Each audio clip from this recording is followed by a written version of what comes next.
I love that. That was so much fun. That is a new introduction to the Yahowah vlog. We had our full cast of Yahowah vlog characters Yeah. there. The guy in the dapper blue hat, that was you, Kevin. No Oh, was that baseball me? hat, so Okay. some may not recognize you in the different hat, but if you were to put on the blue dapper hat, that's you, Roger. You were part of the cast of characters there. I don't know if you recognized yourself, but you were there. We had Will there because he has been such a repeat and marvelous contributor to the Yahowah blog. We had Dr. Jeff was part of the show, and of course we had Richard as well and Leia. So those were the cast of characters. The fellow at the end is Joe Page. He is the one who created the Yada website, and of course it directs your attention to the site. And since he created the site, it shows his image on it. And we may just add another picture at the end so that it concludes with back with the focus on us. But I think that's fun. It's classy. It's well done. It's pertinent. Looks sharp. Yeah, it looks sharp. What do you think there, Roger? You think you were going to be an internet avatar star? No, if you'd asked me that question even a couple of weeks ago, I'd said no. Here you are. I think it's marvelous, and that we're have the cast, and that she has that kind of talent to do that sort of thing. And wait till you see the one that she's doing for our regular programs, like the basics and our normal Yahowah vlog series. It is even classier, and this one was designed to be a little more upbeat and kind of fun because we're covering the news. But that one is really elegant. So pleased to be here with you. And this is Roger B. and Kevin, and we're going to jump right into our first item of the news here. And that is somebody lamenting. There's going to be a lot of posts here of Trump because he is really news today because, well, the world has never been in a position where it is so adroitly controlled by Satan. And Donald Trump, according to the prophets, and they're never wrong, is Satan incarnate. He was foretold to be in this position at this time, a very long time ago. And we are the first to recognize him as such and to acknowledge it. And so we want to continue to reinforce that the prophets were right, that Donald Trump is bringing the world to its knees. So his first post is that somebody is saying that we ought to feel sorry, I guess, for Donald Trump. He has dementia or he has some kind of mental illness, and it's really not his fault that he is such a scumbag. And what they've done is says, I hate it when people blame Trump's shortcomings on dementia because he was always a piece of shit when he was young, too. And boy, is that true. However, now that he is Satan incarnate, he's a much bigger PO to U.S., de-emphasizing the T and the U and POTUS. I was talking to the fellows upstairs this morning about it is really a difficult thing for boys and young men to succeed in life if they have an exceptionally well-known and successful father. You can come up with all reasons for analysis. It's something that I studied 50 years ago, 60 years ago, back before there was the internet, and you actually had to go to libraries to read, to find such things. But it was a fascination to me because the suicide rates of sons of successful fathers is very, very high. And the success rates of sons of successful fathers is very, very low. And I wanted to understand why these correlations existed.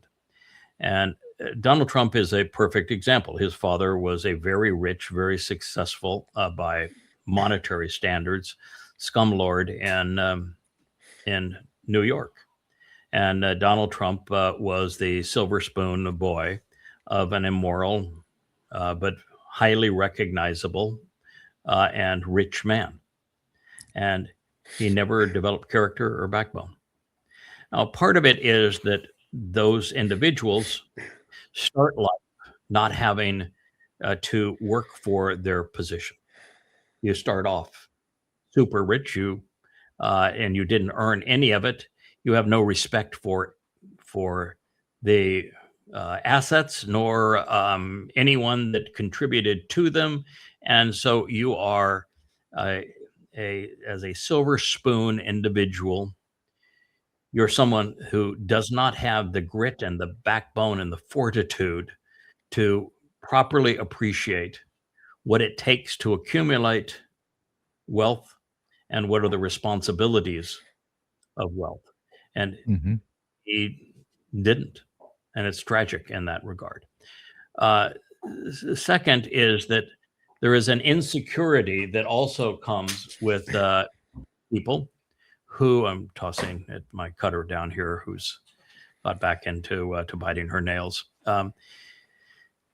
But there is an insecurity that is almost ubiquitous among the sons of exceptionally prominent men, whether they're good or bad, that causes them to say, to recognize there's nothing they can do in life to measure up.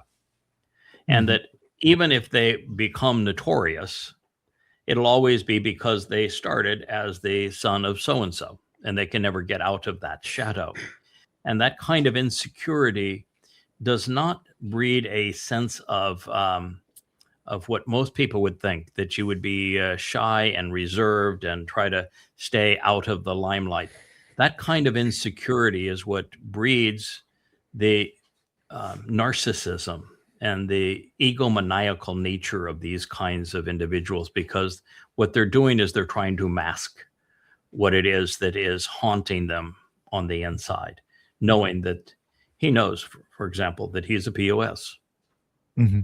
He now knows he's demon possessed as well. And so these are the traits. I've studied them for at least 55 years. It's one of the very first things that I did as a that it was interesting. I think as a young man is come to understand this, and now we're witnessing it in this man. Yeah. Yahowah recognizes it. I mean, that's the simple fact why he has a Yowbel, right? 50 years, everything's returned, so that each 2 or 3 generations has the opportunity to build for themselves. Yes. Yeah. The Yowbel is was re-evening the playing field. God's fully aware that we're not conceived equal. We're not. Some people are smarter than others. Some people think faster than others. Some people are tougher, stronger than others. Some people have more fortitude, more will to work, more insights. It was just radically different. Some people are far more evil than others. So we are not born equal, not by any stretch of the imagination. That is a lie that is perpetrated by those that are trying to create a false illusion of a society that they can therefore control. So we are not born with equality. And Yahowah actually likes the concept of free enterprise and free and total personal responsibility. So he's encouraging us to work and to be productive. And he sees no problem in a person. In fact, he actually enjoys it when a person works for the betterment of their family. And once that rewarded, so long as they're also responsible, and Yahowah's means to responsibility is that anybody who is on the fringes of society and is in need, they're not given money ever, but what they are given is access to food, access to clothing, access to housing materials. And then so long as they take the initiative to go get those things and make what those who have been productive have set aside for them, and they work to turn them into something usable for their family, then it's all good. And that's God's day-to-day remedy for the difference between people who are productive and those who, for whatever reason, have been on the fringes of society.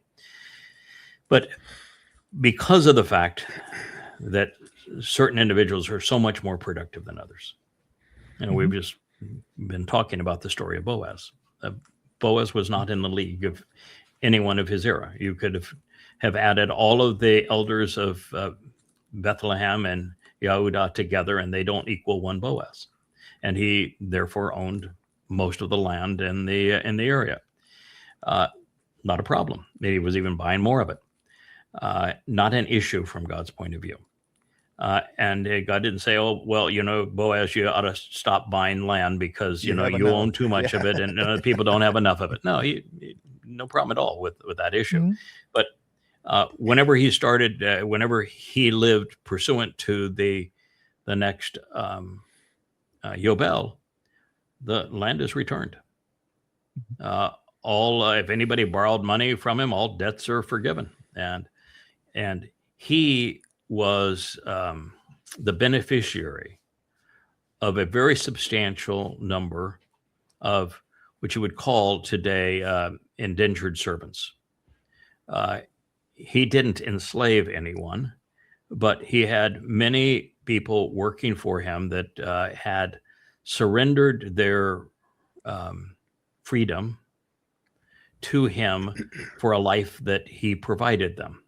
The work, housing, food, shelter, and encouragement. He was a really extraordinary leader of men and women. And that was very common in the ancient world, was indentured servitude. People who said, my life will be better if I can trust you to take care of me. Mm-hmm. And so those who were indentured servants to him, first of all, their children would be free. And second of all, they, during the Yowbel, would be freed. So it is God's way of resolving the accumulation that would, over long generational times, of certain families, because every 50 years you start over. Mm-hmm. Yeah, and to be honest with you, if you look even today, as much as people want to purport freedom, I love freedom, most people don't want freedom. They want to be taken care of. I mean, the simple fact that cities particularly exist, today's generation, Gen Z, man, they're entitled to everything. They don't want freedom. They want free medical care, free education, free housing, a wage for non-work. I mean, they want to be cared for by the society and have no responsibilities to the society, and then demean the people that were productive that made those things available in the first place.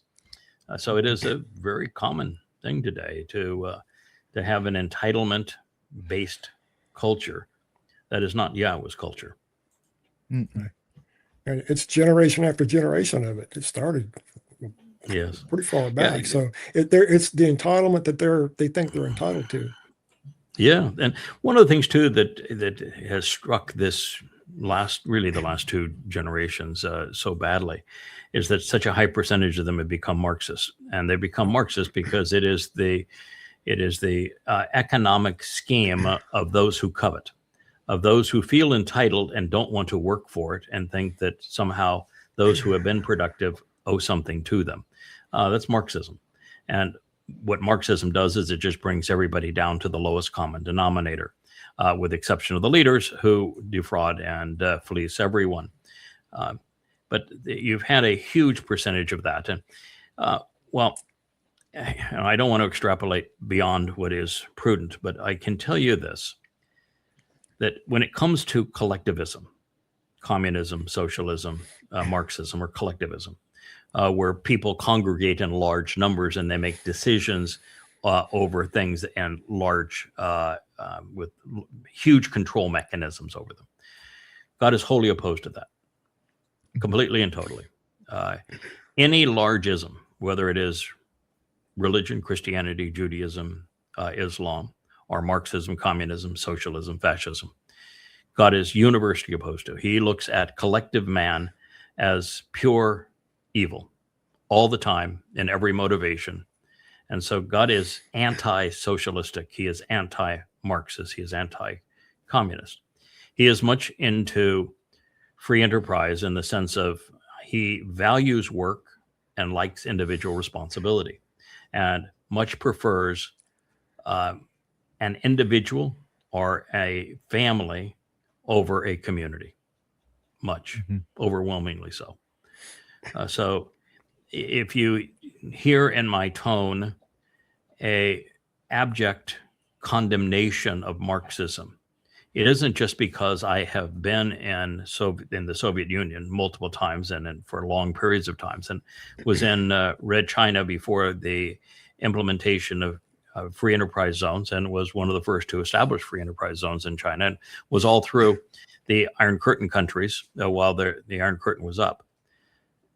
So I've experienced what it does. I know it personally. I've been there. I felt it. I smelled it. I saw it. And so I'm opposed to what it does to people. I'm also opposed to the fact that intellectually it is a failed system. And I'm opposed to the fact that it is opposed by God. So that's the reason we speak of such things. So I can speak of economics and the economic plan that God would have us perform under. And we're going to be working for all eternity. If you're going to be part of God's family, you're going to be working. If you don't like work, if you feel entitled, you ain't going to be there. You're going to be automatic. You've written your ticket out. So this is something to think about, is that free enterprise and individual responsibility and accountability is something that God values, and collectivism is something that he disdains. That's the whole story of Noah and the flood. God regretted having created humankind, because when we became many, we became universally condemnable. Mm-hmm. I'd like to address something real quick about work, if I can. In watching shows and listening to people online and seeing the Covenant family, everyone comes to us. I can do anything. What can I do? What can I do? I can do anything. You know, I'll do anything. I just want to be a part of it. And that's not how it works. That's not how it works. You need to show up with something hey, I can do X, Y, and Z. I'm already doing it, and this is how it can help you. Correct. You know, because correct.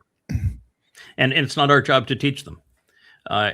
Today, you can learn whatever skill you need to make a contribution. You know, Roger, my guess is that you didn't have a whole lot of experience vlogging. No, none. I remember. None. I remember the night when you made the proclamation that you wanted people to start getting involved. Yes. And when you said those words, Towrah words just popped in my head. It just came in there, along the blueprint on how to do it. It was amazing. And I had no idea. I'm not a computer guy. Kevin will tell you, I wait on him a lot to get it done. And I still struggle a little bit today, but the learning experience have been and I'm learning a lot in doing that. Yeah.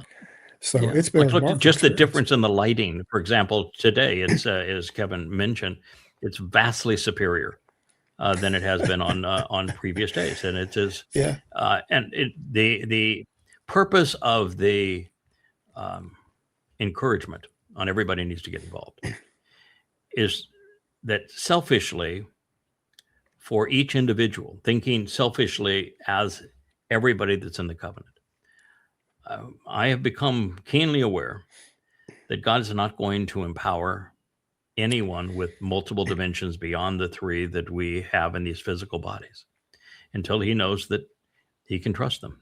And you can't trust somebody that hasn't engaged and made a contribution and failed along the way and learned from it and stumbled and gotten back up. If you're not engaged, he has no way to be able to trust you. And so I wanted to make it such that people who consider themselves covenant have a way of demonstrating that they are. Mm-hmm. And so that was the first thought of it. And the second thought is that it is one thing for God to say to me, this is what I want you to do. And he's pretty clear of this. I want you to do this. Now I want you to do that. And, and I just go along. I am there for that purpose. You tell me what you want to do, and that's what I'm going to go do. And I've been deployed for a long time doing that. But there are the natural response of those who can't think, who can't refute anything that's in those 30,000 pages of translations and analysis that sit on the shelves at yada.com, is to simply lash out and to condemn all that we have learned and shared over the ages by calling it the cult of Craig Wynn.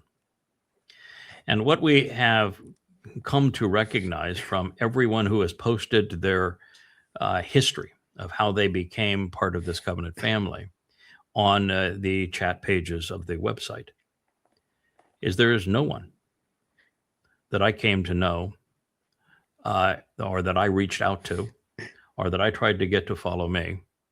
And that in fact, most people never even heard from me, never reached out to me. We never had any communication. And many of them I've never talked to even to this point, but most went 5-10 years before we had any communication. And that's pretty much universal in the whole process. I mean, both Rich and you, Kevin, you felt like you were being called to the office, to the principal's office, when after the time, and you've been reading the books, you knew exactly who you were. You were out defending what it means to be a covenant. You were pushing off those who were the naysayers.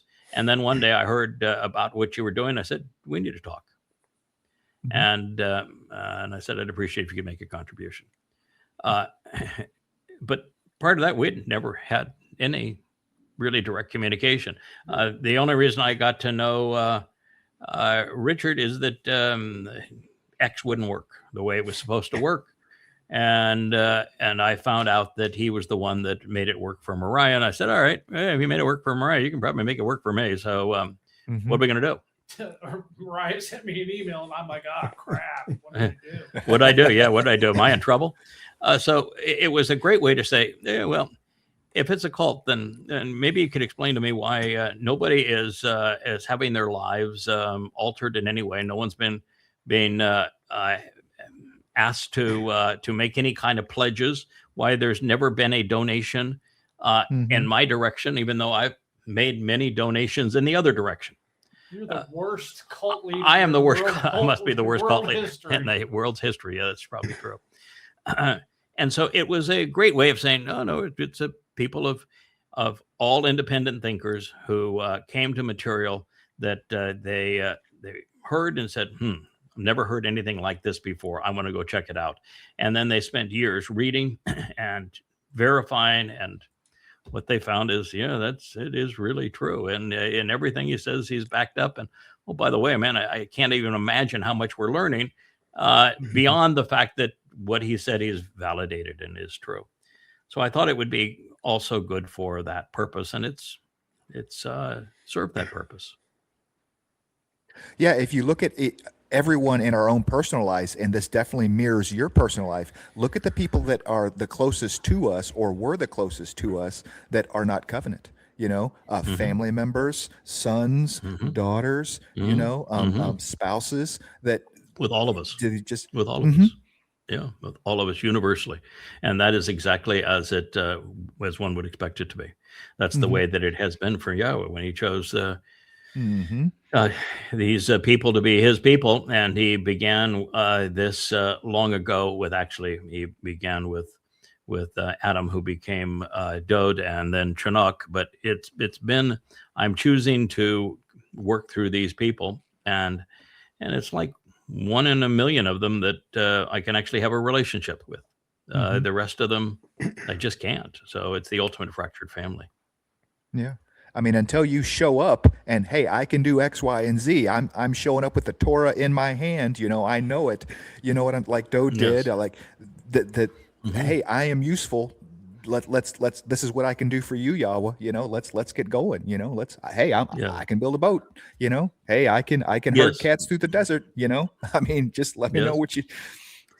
Yeah, and one of the things you'll find out is once you engage, the floodgates open, and it says, all right, that's pretty good, it's pretty impressive. How about this? Right. How about this? Yeah, how about this? Don't you be getting comfortable now. There aren't enough doers out there for him to stop adding to those who are active. I was once told by a good friend of mine when I was in college, who was the most active person I knew, and I always asked him, why does everybody give you the new job to do when you're already doing more jobs than anybody else? And he says, you want something done, you give it to the busiest person, because they're obviously good at getting things done, or they wouldn't be the busiest person. But there's a lot of that. And then there's the part of it of, if you're a really good parent, then you're never going to allow unused potential. If somebody that son or daughter is capable of a lot more than they're doing, you're not going to just let them languish by staying in kindergarten when they're capable of teaching a PhD class. You're going to help them get from one place to another, and you don't do that unless you continue to augment and layer on areas of responsibility. Yeah. Right. That And is speaking as one something of that those the children, Joker never they- got.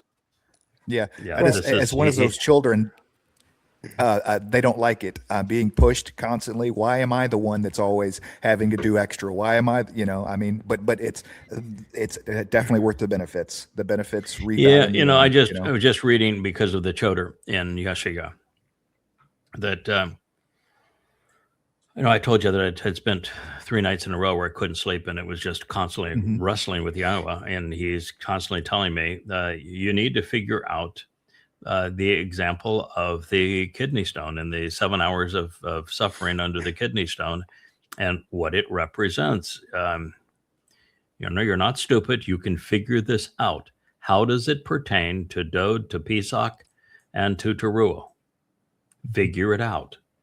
And for 3 nights in a row, I said, I understand that it pertains to these things. Where am I supposed to look to figure this out? Right. And I keep on getting the answer. I'm not giving you the damn answer. You figure it out. It's there for you to figure out. You're not going to sleep until you figure it out. So you might as well go and figure it out. And there it was, sixth statement in the book of Yahowah in the 11th chapter. And he's gone through all the stuff on the Choter, and then he lays it on. And you talk about being asked a big ask. Well, the big ask was that the job of the Choter began a long, long time ago, 2,000 years ago. And as Dowd's dad, because Dowd was not conceived to ever be on his own. It's not just that Dowd doesn't perform well on his own. I mean, look at Dowd's first 60 years of his life as the boy who became king. He did not perform well on his own because he had a really crappy father and mother. And it wasn't until Ethan Hawes Rocky and the Amma entered his life at 60 that he got his act together. Dowd was not conceived to ever be on his own. He has to have a mother and father. That's the way Yahowah conceived him, because Yahowah wants to be his father. But you've got to get the young man to that point. And you don't get the young man to that point without influencing him with a mother and father throughout many lives, throughout a long swath of time. And one of those times is when he was born in the closing years of the 3rd millennia, so he could serve as the Passover lamb. And in 33 CE, the first year of the 4th millennia. And I have always known that he did not do that alone. He did not go into Sheol alone. He did not suffer crucifixion alone, because it is not Yahowah's nature to allow his son to do those things alone. And I've always known that that the soul that Yahowah has redeployed as Boaz and Noach, and now as the Nachri and Choter, that it is not in the nature of that soul to abandon his beloved son and God's firstborn son, Dowd. He's just incapable of it. It's completely alien to his nature. So I've always known that in one way or another, I was there for Pesach and for Matsah, because there is no other possibility with Yahowah or the character that he has deployed so many times. But I've never seen the proof of it. And the whole issue that God's trying to emphasize, he says, there can't be something of that magnitude that there isn't some evidence of. And it says, Right. you know that there is no place in the 22nd Mizmor where I say that the death by crucifixion is Pesach, do I? I don't ever say that trip into Sheol is Matsah, do I? I don't Mhm. say that it's Pesach and Matzah in the 53rd chapter of Yahowah, do I? I don't say it in the 88th Mizmor either. As a matter of fact, Mhm. when you came in to understand the first and second person volition through the Mizmor, that Dowd and I, yeah, well, we're in like mind regarding Dowd serving as the savior. Never once said, and he's going to do it by fulfilling Pesach and Matzah, did it? And you came to that conclusion because of the experience on Mount Choreb. And you witnessed what is undeniably presenting Dowd as the firstborn, serving as the Passover lamb for Mhm. Passover, instead of Abraham taking the life of his only son, the son he Mhm. loved, Yishak. And it hit me like bolt of lightning. Oh, there it is. And I always wondered, how did Dowd come to that conclusion? Because I know I did. How did he Mhm. come to it? And then now we study Noach and his life, and you realize, Noach is me, Mhm. and Shem is Dowd. And I took him there. I had him witness what happened. I had him Mhm. witness what I had seen, so that he would know it. Okay, so now you come forward to 33 CE, and the entire human experience, the covenant, is all based upon whether or not Dowd will fulfill Pesach, Matzah, and Kodim. Mhm. And we know from the past that Dowd does not do well on his own. He wasn't made to do well on his own. By Mhm. design, he will never do well on his own. That's not how he was conceived. That's not his purpose, is to do well on his own. He is to be the son that God can trust, Mhm. that God can explore the universe with. He is never, ever supposed to be on his own, unless it's to learn a Right. lesson. And so there you are, and you say, all right. So, in other words, the proof that I'm going to find is going to be as undeniable, but yet as indirect as the realization that Dowd fulfilled Pesach, Matzah, and Bekodim. Yep, it is. And so that's where I found it. It's Right. sixth statement of Yahowah. And you talk about this idea of being given more than you thought you could possibly ever handle, based Mhm. on the verbs there, based upon the way that it is established there. I didn't just accompany Dowd through crucifixion of Pesach or go into Sheol with him. I'm the one that enticed the Romans to kill him. Mhm.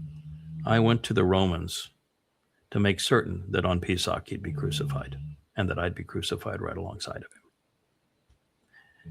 It had to be done that way. Now, talk about rough. Can you imagine being Dowd and he said, you did what?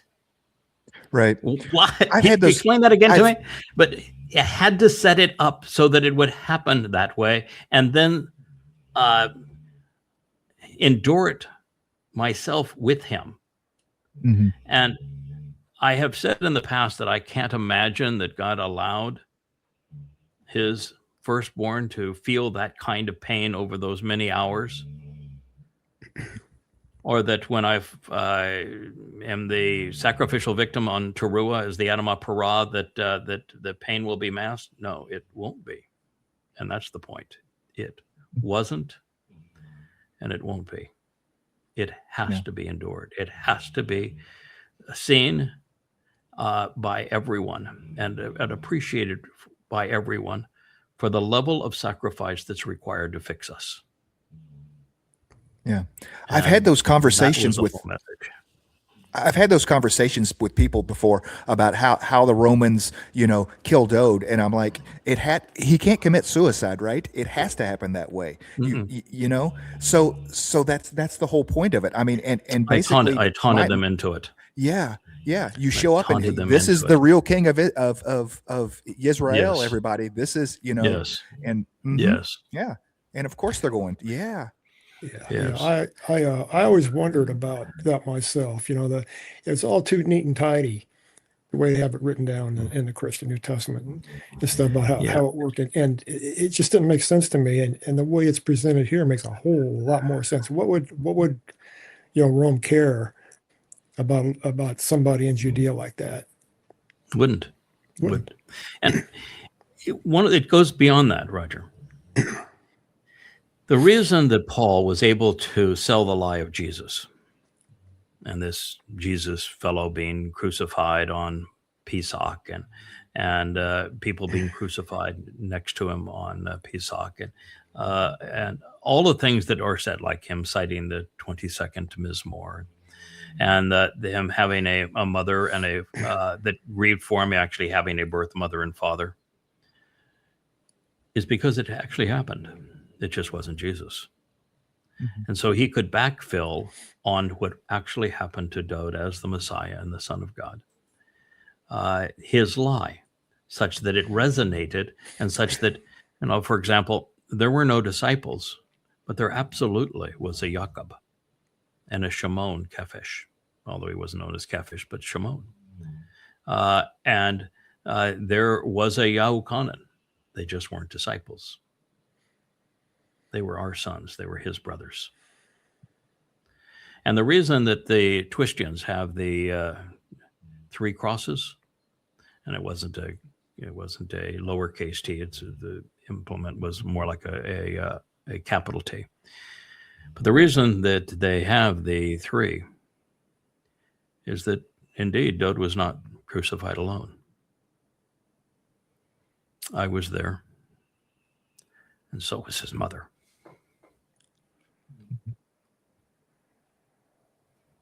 So everything is a counterfeit of one of the most profoundly important truths ever.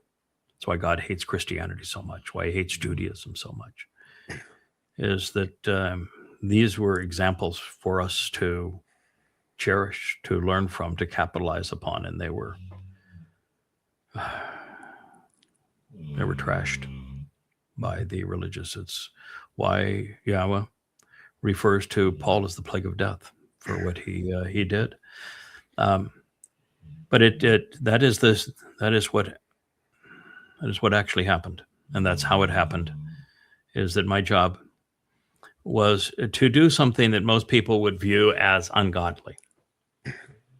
The verb that Yahowah uses for na'ar. Na'ar is the word that permeates the story of Ruth. It permeates the story of Noach after the flood, as he is visiting with Yahowah, and he and Shem, who is Dowd, with Yahowah are visiting Abraham and Sarah when they're announcing the birth of Jacob. Then they go into Sodom to rescue Lot.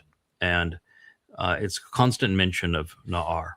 And then you see the Na'ar is how Noach, in the last year of that life with Shem, shows Shem what is his future through what happens on Mount Moriah in that year on Pesach in year 2000 Yah, the 40th Yowbel year. That Na'ar, the verbal root of Na'ar, doesn't mean young, doesn't mean young men.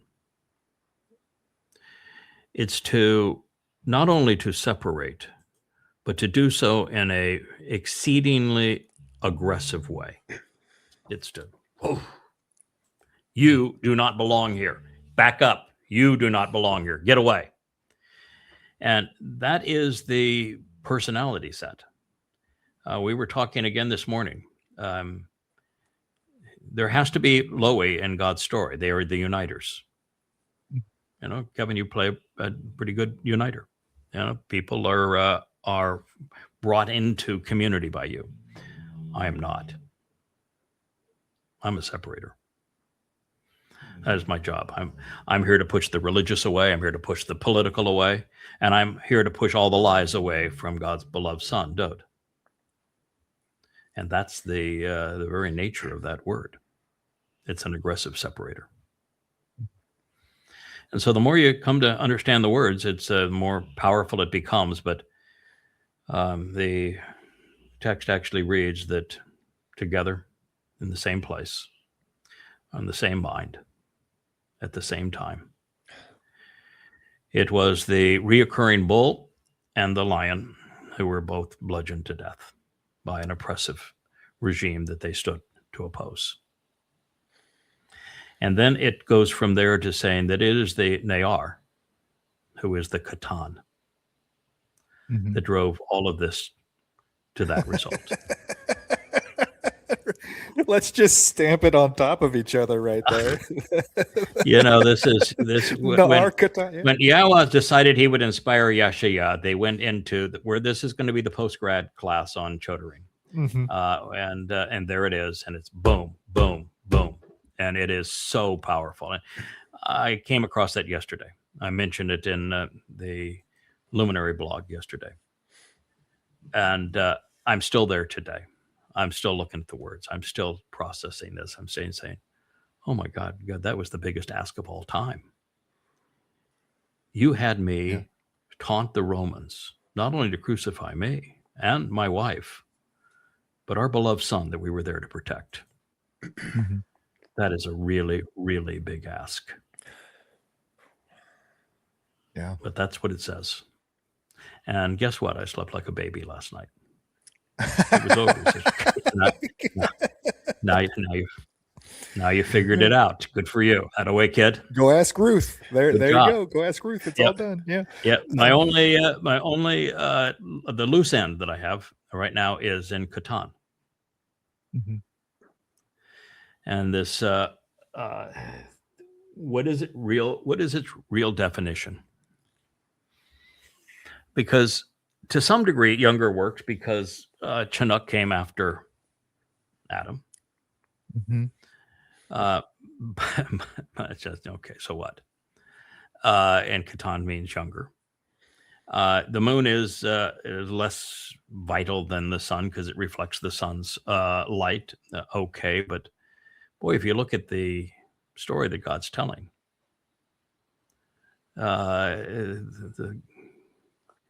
it's not about vitality. It's about support, right? My point. It's that Dowd is the central player. He's the son in God's story. He's the chosen one, but he is dysfunctional on his own, and he does a lot of really bad stuff. To be alone, and he needs a resolute father.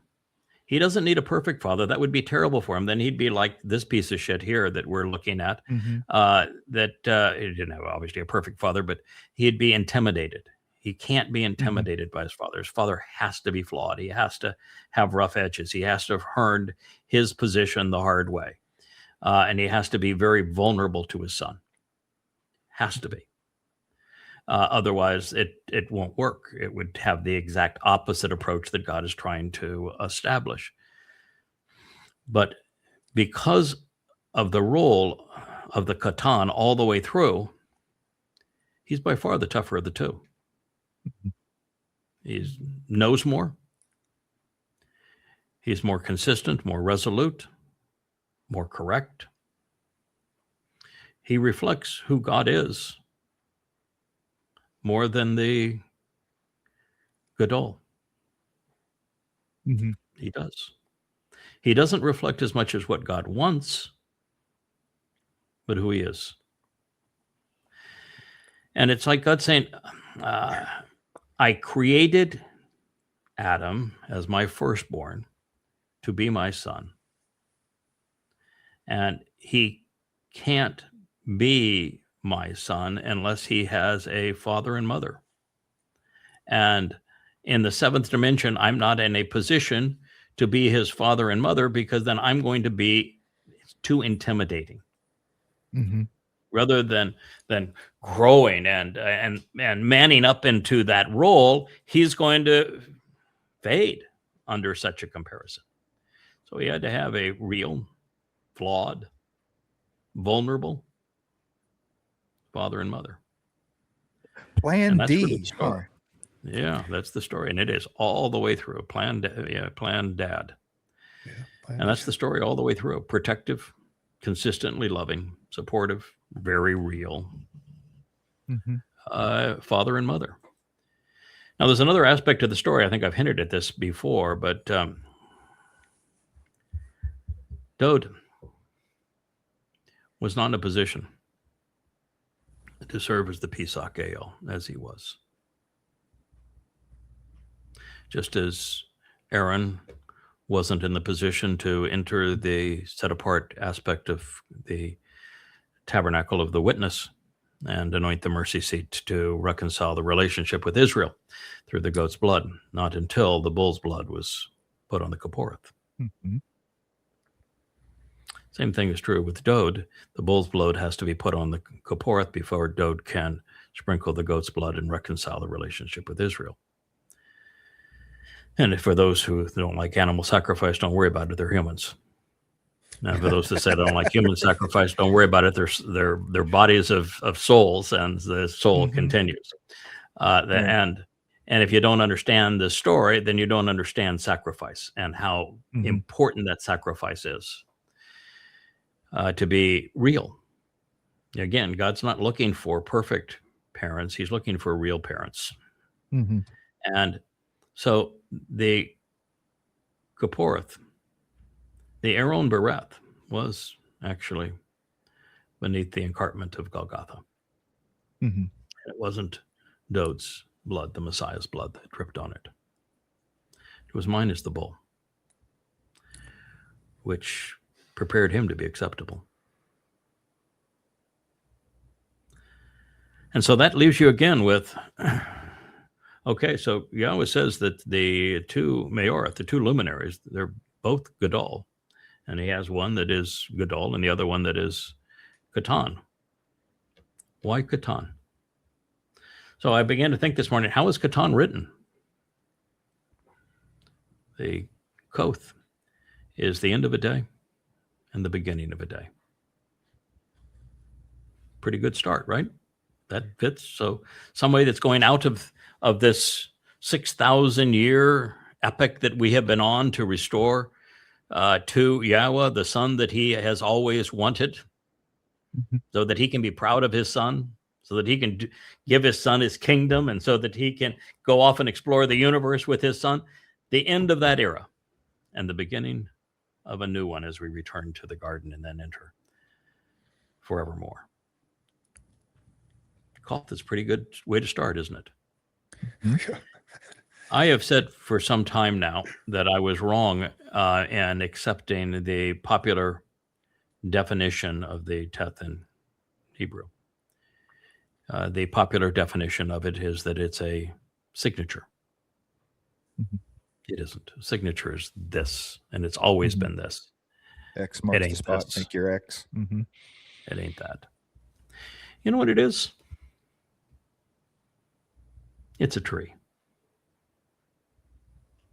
It's a tree. So the previous day and the new day are demarcated by the tree of knowledge. So new day, old day ends, new day begins, demarcated by the first thing that the Katan is defined at is the tree of knowledge.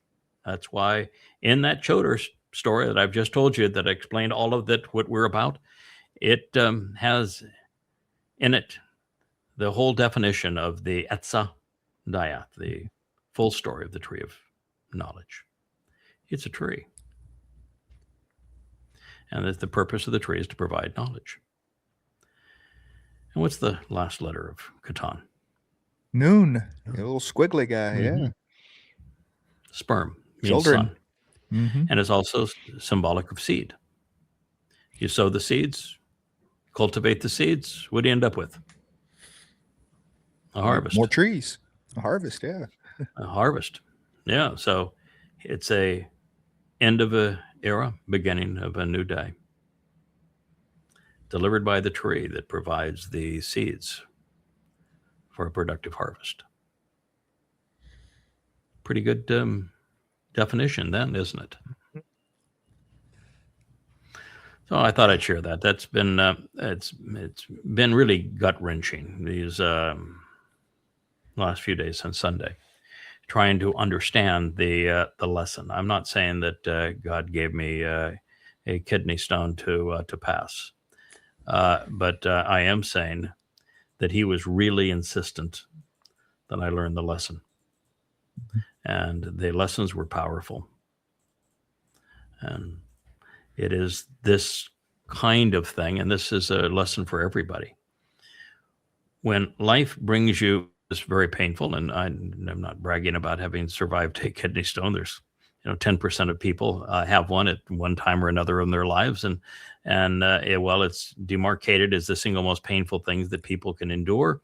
And it wasn't even in the top. It was in the top 3 with me, but it was a distant third to 2 other things that I've experienced in my life. But it is when we work our way through such a thing, and when our thoughts are appropriate even during the thing. And I was ready to go. I said, maybe this is an appendix. We don't have a hospital here on the island, and so if you have an appendicitis, you're going to die. Mm-hmm. And I looked up the 3 most likely causes of the pain I was suffering, and all 3 said, you don't get immediate hospital care, you're going to die. And we have no functional hospital on the island, so I was going to die, and I was really, really excited about that. I thought, oh, this is great. Not all of us were. Well, no, excited about that. not all of us were. I went to Leah and I said, I think you probably ought to try to at least take me to the hospital. So I'm making an effort here to hang on. And she says, no, not me. I'll go with you, but call Rich. And so I called Rich, and Rich actually resolved the problem by playing ambulance driver and forgetting there's potholes in this island, and that took care of that kidney stone. I'll tell you, it became a 7-hour ordeal versus longer. But no, Leah was not keen on the checking out early. She says, I'm not going to be a single mother.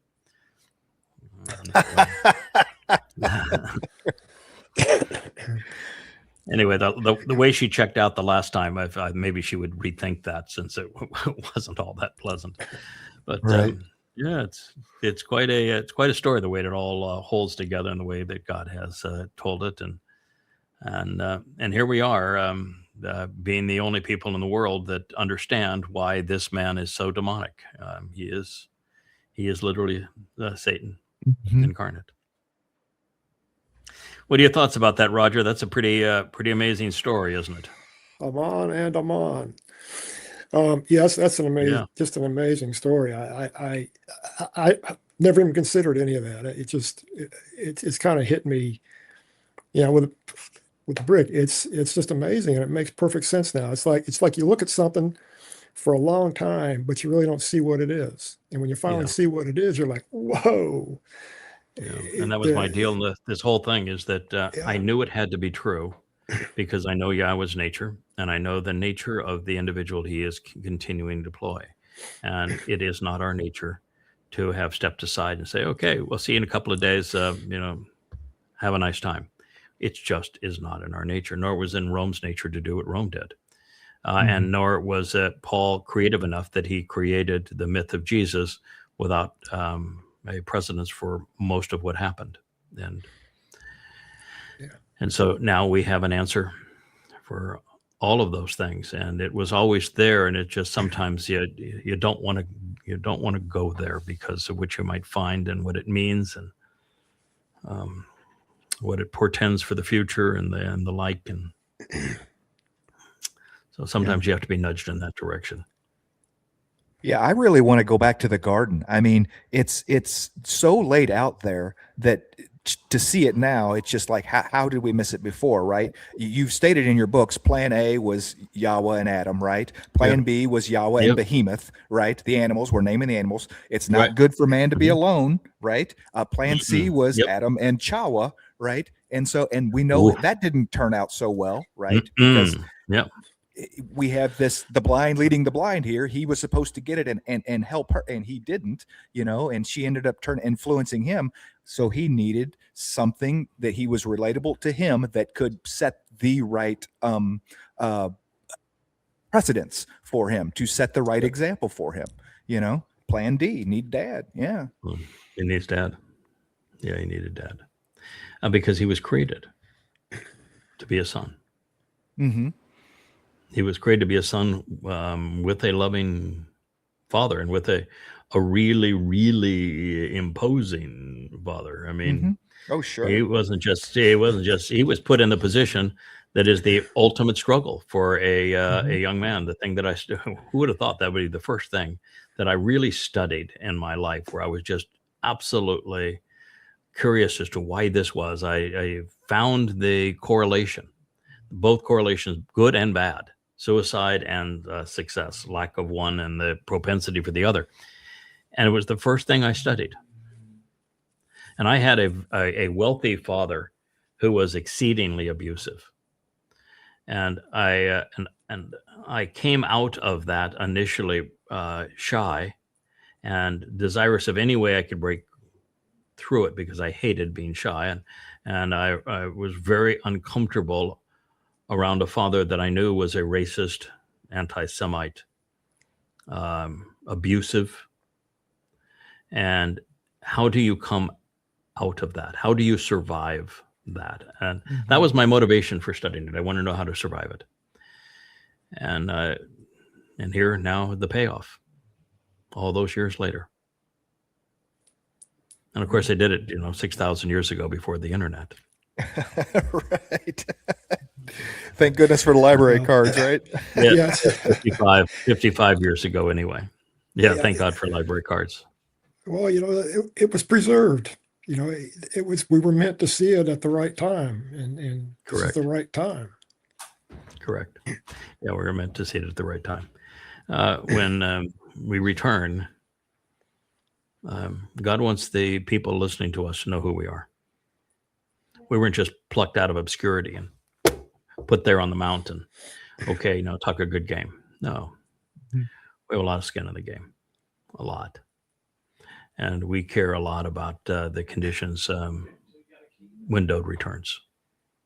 All right, my friend, let's push past this young and old scum.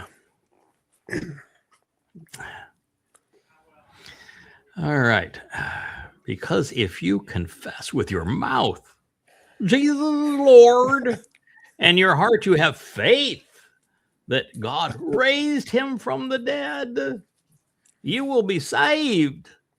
Romans 10:9. Newsflash, folks. Paul lied. Paul lied about everything. And I proved it. You can go to yahowah.com. I put up. You go to yahowah.com. You strum down the click on books, go down the page. Second to last series is Twistianity. Read them. 5 volumes. They're all free. They'll even talk to you. You don't even have to read. They will actually talk to you. In fact, you don't even have to turn the page. They will turn the page. And you don't even have to keep your finger on what line are we reading now. It will highlight the line that the AI is reading, and it even mimics my voice. And it has voices of famous Christians to read the Christian nonsense too. And so the books will talk to you. They will turn the page for you. They will highlight where it is. It's all there for you. And not only did I prove that Paul lied, I killed Jesus. Well, I killed your God if you're a Christian. I absolutely slaughtered him. And that's the truth. Well, the way I read it, it says, Isu is Baal. Just saying. Yeah. Well, there's lots of other issues, but I think the issues we brought up are the most important. But the fact is, of course, there was no Jesus until the 17th century. Yahowah is not a Lord in the sense of this statement. He is a Baal in the sense of he wants to be the husband of the covenant family. But he's had to write a letter of divorce, so now it's his son that has that distinction. And God can never die. So if your God died, he ain't a God. And bodily resurrection isn't a good thing. It's a really bad thing. It's a really, really stupid thing. It's what they the Egyptians and the Babylonians and the Assyrians and Genghis Khan and his hordes. That's what they all did. That's why they buried the servants with them and horses and boats and food and mummified their bodies and all that sort of thing, built these elaborate tombs because they were convinced that they were going to have bodily resurrection, and it has never happened ever. It is purely pagan, and it is entirely counterproductive. The whole idea of the covenant is being freed of these physical bodies, because while you have them, you're stuck on this planet and you are mortal, and there's nothing you can do about it. So every aspect of this is wrong. And by the way, to dedicate a book that you claim is godly to the beast of Rome should have told anybody with even a nitwit of a brain that the person speaking to them is on the wrong side. He's speaking for the beast. Even a flicker of intelligence ought to have told you that you're on the wrong team if you're reading a book devoted to the Romans. Those were the bastards that subjugated Yahowah not once, not twice, but 3 times. They destroyed the temple and then destroyed the entire city and most of the country, and then renamed it with an ethnic slur after creating the diaspora and crucifying hundreds of thousands of Jews. And that is that same imperial Rome that became the godforsaken beast of the Roman Catholic Church. I mean, you have to be absolutely stupid. They're going, God. Tell me, God. Look up. God. I know you died. I'm so sorry you died, God. I mean, come on. Have a little faith. Good grief, people. Jesus never existed. God cannot die. Bodily resurrection is utterly ridiculous. It's impossible and counterproductive. And saved to what? Saved for what? Saved why? Why would God want to spend any time with somebody stupid enough to believe a book dedicated to the godforsaken Romans? Saved why? Saved for what? Saved to where? What's the damn purpose? Think it through. God has no interest in saving you. He's far more interested in this job, pushing you away. You got your hands in the wrong direction. Go this way. You have just pushed God away. You pointed your finger in his eye. You peed in his face. Yeah. Yeah. And oh, by the way, Paul admitted he was demon possessed. That's not a very good idea either, is it? Not a good start. Yeah. It's almost like when they interject the faith and belief, it just causes logic to fly right out the window. They look at it, they don't even look at it with a discerning eye. They just, oh yeah, I believe, and that's good enough. That's the lie that's been built on. Yeah, you can't think about any of this because there's nothing you can confess that's going to cause you to endear yourself to God. Nothing. Your confession means nothing. God's not interested in your confession. There's no place in the Torah, prophets, and Psalms that God ever asks you to make a confession. Your mouth is going to get you in a lot of trouble, but it's never going to help you. Jesus didn't exist until the 17th century. And in the 21st century, I killed him. Go read the books on Christianity. God is completely uninterested in faith. You either know him or you don't know him. Your God doesn't even have a name. God can never die. And salvation for someone that doesn't know who God is, doesn't even know his name, doesn't know that there was no Jesus, that Jesus is nothing but a crude counterfeit and a disgusting lie, would never be saved. And a man who wrote an ode to the Romans that were the ultimate savages, the beast of the ancient world that became the Roman Catholic Church that tread upon the whole world, that lied about God to everyone. I mean, if you're someone who believes this shit, You've got shit for brains. Yeah. The best you can hope for is nothing. The best you can hope for is nothing. The person who promoted this is going to Sheol. Mm-hmm. The person who is fooled by it is going to have their soul dissipated into nothingness. Okay. Tragedy. Next. Tragic. Okay. So this really happened. President Trump just bragged about being the number one on the list for killing. I want you to play it. He actually did. I'm number one I like being number one on TikTok better, but I'm number one on the list for killing. I'm number one on.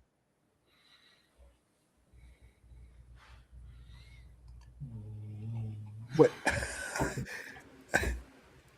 Don't expect me to add anything to that. You're dealing with Satan. I'm number one on the list for killing. I'd like to be number one on the list for TikTok, but I'm not. I'm number one on the list. I expect it to be a little bit longer video. I kept waiting for more words to come out, but yeah. No. That's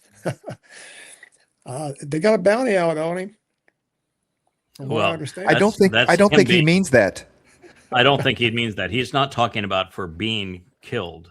You know, it's possible. Is he thinking one thing and saying another? It's always possible because his mind is a POS. But what he says is, "I'm number one for killing. I'm not number one for being killed." Oh! That puts a whole new bin on. Yeah, he is number one for killing, and he's really going to be He is going to be the most lethal person who ever lived by the time the 7 years is over. Yeah. By the way, he gets to kill me. I'm his last kill. The bloodlust of the beast is insatiable.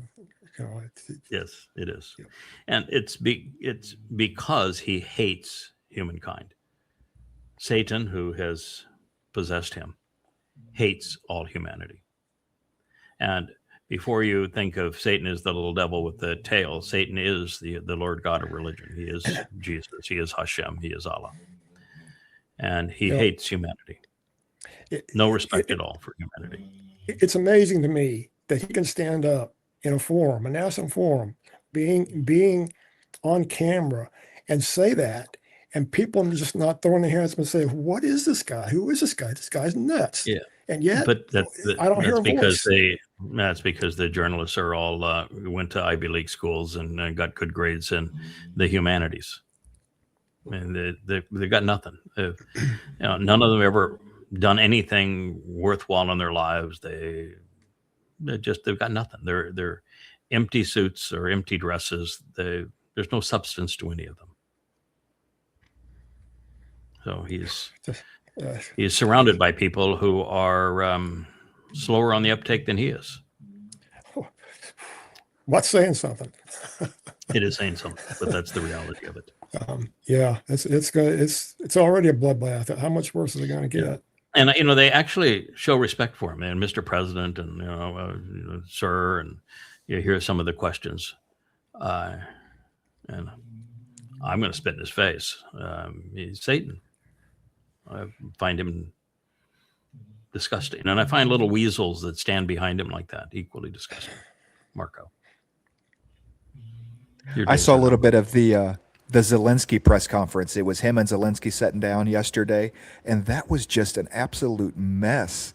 I mean, he didn't know if he was sitting next to Zelensky or Putin. He called him, literally looked at it and called him Putin several times, and then was joking with him about the invitation to go to Moscow for peace talks or whatever, and I'm just like, you can't be serious. I mean, it's yeah. No, I think what you see, and I've seen it a lot, is those people that are have sold their soul for the power that is associated with the President of the United States, and dealing with a man who is literally Satan. Their eyes sink in, their personalities goes. Satan feeds on souls. He's taking these souls. He's fed on them. There's nothing left of them. Hegseth is an example. J.D. Vance, he's devoured them. He's sucked them in. It's what's happened. You can put a nice tie on them, but There's nothing there anymore. Yeah. Next term? Nothing. Yeah, POS. I like this idea. Jesus died for our sins. Okay, but he didn't stay dead. Is that right? Do I have that right? What exactly did he sacrifice? Well, Jesus gave up his weekend for your Weekend. sins. That's good. That is good. Oh, it's hilarious. And a weekend he spent sleeping, by the way. You know. And the weekend he was napping. Yeah, he was napping during the Yeah. weekend because on the Shabbat, which is actually Matsah, the Jesus character takes a nap. And, oh my! And it was the first day of the week that he came up from his nap. And of course, even in the Christian New Testament, nobody recognized him. Mhm. There's 3 accounts of him showing up, none of which are true, by the way. But the one common denominator in all 3 accounts is no one recognized him. His mother didn't recognize him. The guys on the road to Emmaus didn't recognize him. Hell, even the pretend disciples didn't recognize him. So Mhm. guess what? It's just a lie. And Satan told the lie in such a way that he could taunt God by saying, these people are so stupid that are going to believe this lie. I'm going to make it obvious that it's a lie, and they're still going to believe it. Well, from what I understand, from what I've read, the Romans killed him for sedition, that he claimed to be the king of the Jews, not because anything had to do with sin. Mhm. It was just a judicial procedure. Of course, that is the story, and the made up Gospels is that he was killed for sedition. He came to be the king of the Jews, and the fact is, the reason they got that line is that that's how I taunted Rome to take his life on not his but Dowd's life. As I said, you're in the city of Dowd. This is my son's city. He is the king of Yisrael. He is the very Son of God. And that was all it took. And that's why you have all of that trial stuff that all it does is pertain to something that is completely contrary to Christianity. You pointed it out. In the fables of the New Testament, he dies because of sedition. And of course, Jesus wasn't king of Dipshitia, but Dowd was. It's his city. It's the city of Dowd, and so that is what actually occurred. So there's always a basis. Paul was not very bright. He was only good at misrepresenting the things of God. And so the rest of it is doesn't fit the story, but it does mirror what actually happened. Oh yes. So Trump, he said Iran just called. Iran just called. I was bombing them, and they're in the middle of the funeral, but Iran just called, and they're really begging to make a deal. They want to make a deal really badly. Yeah. If they want to make a deal, then why did they attack the commercial vectors? Fast your feet, bells. We got to land. Play the clip. It's confabulation here on something where it's so murderous and so destructive to the world, to American sovereignty, to the status of the U.S. economy, to relationships with every nation on earth, and the destruction of a country, all based upon total and complete confabulation. And this man was elected by Christians. We hit back much harder. Are we returning to a full-scale military conflict, sir? I don't know. I don't know. We'd win it very quickly. It's another way of doing it. We have many ways we can win, but we've already won militarily. They have very little. They have very little left, and they want to make a deal so badly. They called a little while ago. They want to make a deal so badly. I just don't know if they're worthy of making a deal. I don't know that they're going to honor the deal. That's the problem. If they want to make a deal, why do you think they attacked commercial vessels? Because It's sort of crazy. I don't know if they're worthy to make a deal. They just called. They want to make a deal really badly. I had to bomb them because they have nothing left, and we're going to win this war very quickly, which I've said like 50 times already and never materialized. And you're losing the war, which is why you signed a document of surrender. But nevertheless, we're going to win this war very quickly, and this is just another way to go about it. And so when we dishonored the surrender document that I had signed, the first thing they said is that they want to start negotiating again. When you disavowed the agreement that you signed the same day that you signed it, the last thing they want is to have another agreement with you. They did not call you. You are nothing but a pile of lies. And it's just a shame there isn't a single journalist in that group that could say, no, they did not call you. There is no they.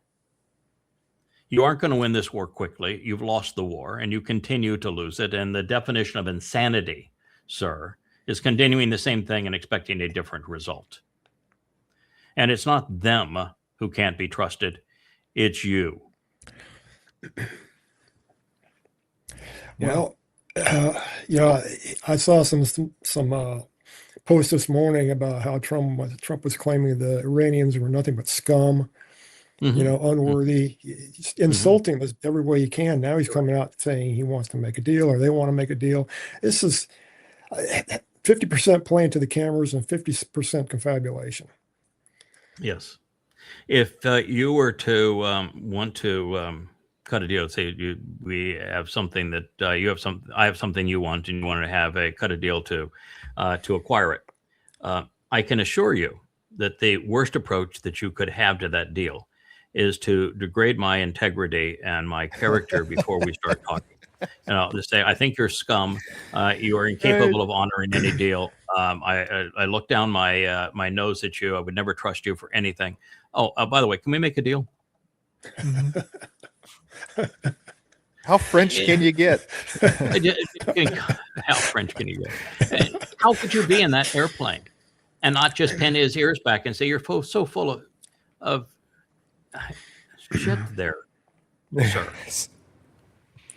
Everything you've said is a contradiction of everything you've said. So no, we're not buying this, sir. My laptop decided that it would take a nap here, so I'll look into the teleprompter. We don't know why that is the case, but I'll bring it out. But what do we have? There it just moved the laptop around. There we are. We're back again. Okay, what do we have next? So, man of war positioned himself as a man of peace. This was the same Air Force. We'll have to call this Air Force 1.5, maybe, because he came in on his Qatari bird, but he left his Qatari bird, and he flew out on Robin Blue Air Force One, as opposed to the Trump Qatari one. And so here he is. This time he is bragging that nobody in the history of humanity has ever deserved the Nobel Peace Prize more than him. This is the man that has been involved in constant war and continues to start wars and couldn't solve a war if it was his life ambition. War after war after war, and here he is. Actually, they probably will do the wrong thing. It's very sad with Norway, but I would say I should have won that award more than anybody that ever received the Nobel Peace Prize. Because nobody settled wars. I settled 8 of them because of a certain type of personality I was able to settle. Think of it, India and Pakistan. You know, because you covered it, that war was raging. They were a week into it, 11 planes were shot down, and that war was going to go nuclear. The Prime Minister of Pakistan said President Trump saved from 30 to 50 million lives. Well, guess what? It could have been a lot more than that. Oh, good grief. Well, India's response, and Modi wouldn't, Modi is the kind of guy that because he's got a million gods, he's got a million friends. Modi is the least discriminating of all heads of state. So long as it's perceived as good for the moment for India, you can be his pal. And so the guy that doesn't say shit about anybody, immediately after Trump claimed to have solved the Pakistani Indian conflict, he said he did no such thing. We never talked to him about anything. We made no agreement of any kind with him. He had absolutely nothing to do with anything in this conflict. And oh, by the way, the conflict is ongoing. So the reality is he had nothing to do with the solution there. Now, the Pakistanis, oh, they are really desperate. They will blow smoke in anybody's tuchus because they need money. You know, they promised that they would provide weaponry and men to protect Saudi Arabia from Iran. And then they tell the Iranians that we're your best buddy. We'll be your negotiating buddies, playing both sides against the middle. And then they go and kiss the Donald's butt, saying, you know, for some money and a little more weaponry, we'll be your best friend too. This is Satan. In fact, he's looking a little reddish there, isn't he? It's very reddish. Got the hair going on too. Yeah, the goatish comb over hair. Yeah, he's got it. That's one of the signs. Being old in days, long in days, very old fart. That's part of one of the signs. Egomaniacal, one of the signs. Claiming that he is providing peace while being a warmonger, one of the signs. Egomaniacal, one of the signs. Psychotic, one of the signs. Sexual pervert, one of the signs. Yeah, he's got them all. Well, one thing about this statement, you know, Nobel, if I'm correct, invented dynamite. Correct. Explosives in general. So if the orders for slinging around the most dynamite around the world, he's right up there. He is. Yeah. The whole thing of the Nobel Peace Prize is such a farce because he made his fortune on war. And while he didn't invent explosives, he came up with a way of creating dynamite so that it would only explode on command. So he improved the nature of wartime explosives. So he, Nobel, he could have been number one for killing for his age too. Mhm. There you go. Congratulations. That's your sign. This I watched, and so their first reaction is, no, he can't be that sick.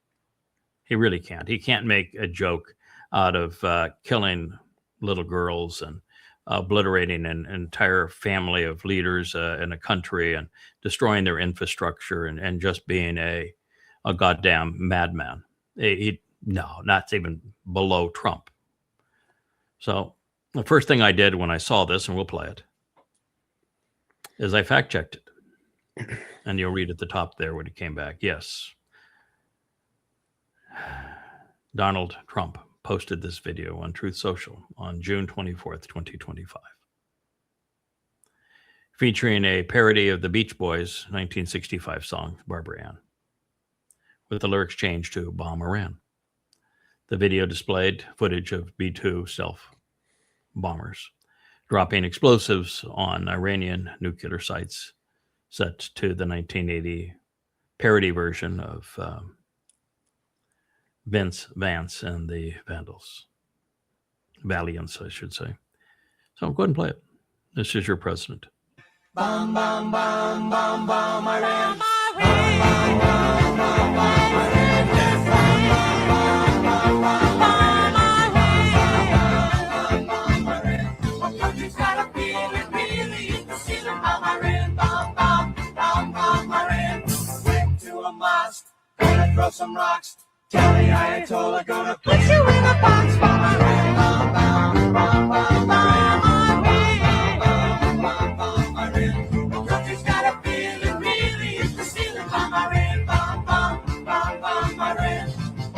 Sam's getting pretty hot.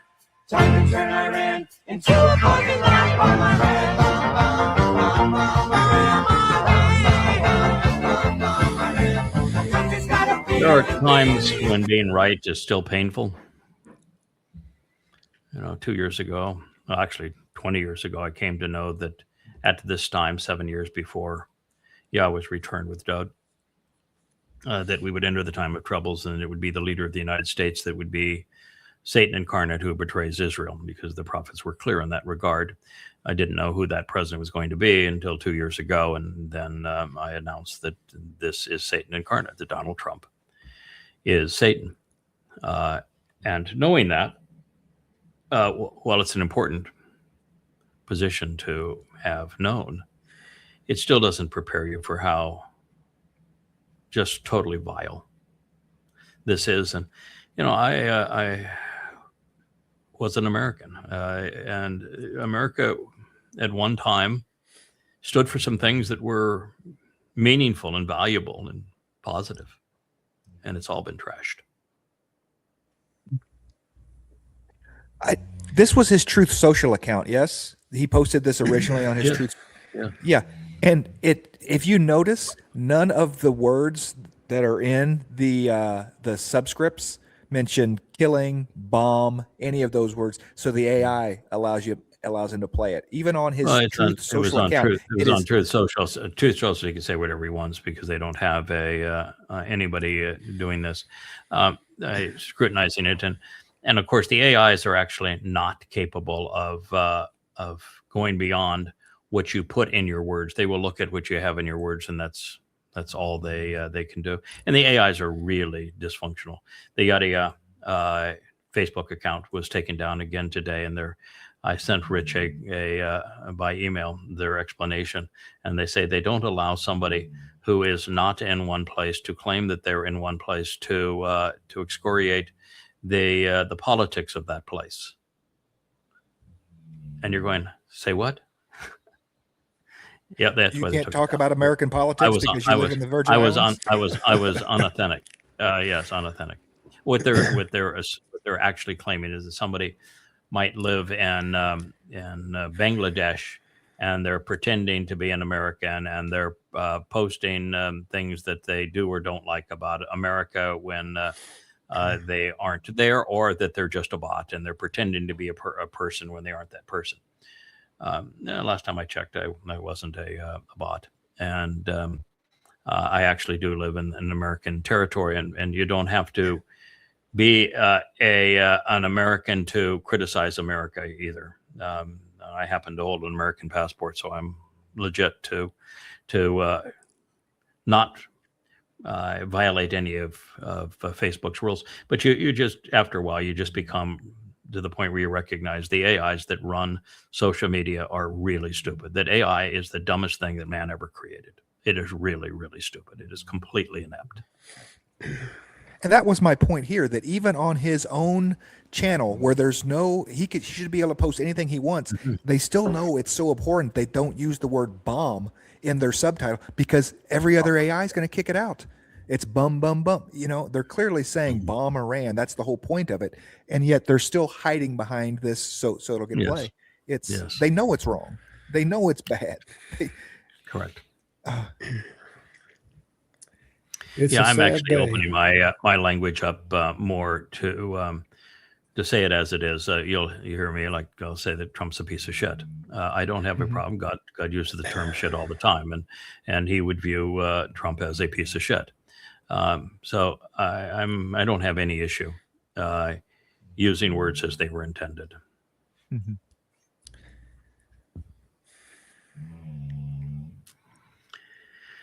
Okay, so he is saying in this Brittany, he nailed it. That if them damn Dems win in November, they'll wage maximum warfare on Republicans and they'll impeach President Trump in day one. Oh my God. Okay. Yep. I can tell you that, yes, that if the House and Senate go Democratic, then Trump will be impeached and he will be convicted. And the reasons will be for more than any data center could possibly hold. And so if you don't want him impeached and convicted, then you might want to have encouraged him not to commit those crimes. And if you don't want to be dragged out and tarred and feathered along with him, you ought not have supported him as he was committing those crimes. But, Crime and consequence, they've gone together for a long time. As for day one, and we're going to use red, and we're going to use yellow, and we're going to use big capitals and capital letters where they don't fit. Yeah, why is the they capitalized if it's a mid-sentence? Why is the W capitalized? Why is maximum warfare in red and in quotes? I mean, It's art. why is day one? I mean, what? Come on, Brittany, you are just really pathetic. Come on. Yes, he will be impeached if the Democrats take Congress, and he will be convicted if they take the House, the Senate. However, it won't make any difference. He's not going anywhere. Yeah. And when he is impeached and convicted, it will be because he actually committed those crimes. And he could still attack Cuba. He could still bomb Iran. He could still, The send Iran arms thing to- has to keep going because he hasn't fully buried the Epstein files enough. And he's done a pretty decent job of hiding from the Epstein files. And, there will be a war, there will be a calamity, there will be economic chaos or world chaos until such time as he doesn't give a crap about the Epstein files anymore. But between now and then, we're going to live in a world of chaos. Well, he's setting it up for a military takeover, martial law. He is. That's what he made it very clear. He told the generals that he was going to deploy them in the United States against his enemies, and that those enemies were Democrats. Yes. That's why ICE exists. That's why he's repositioned the Department of Defense as the Department of War, and he's redefined the enemy as all. Actually, the enemy is all humankind. It's not just those who opposed him. He hates everybody.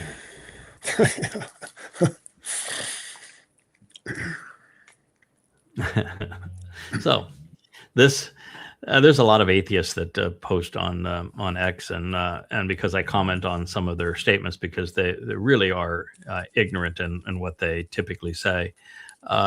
And this one says Jesus never raised Lazarus from the dead. And I think there's a point down there where they start to say that, oh yeah, here it is, that the story of Lazarus in the Gospel of John is a religious claim, a myth even, not historically established fact. There is no independent contemporary evidence that Lazarus existed, that he died, or that he was brought back to life. So my comment is, well, why don't we just take that one step further? Apart from Paul and pals, there's no evidence that Jesus existed, died, or came back to life. Zero. None. Mm-hmm. So why are you focused on Lazarus when the real issue is Jesus?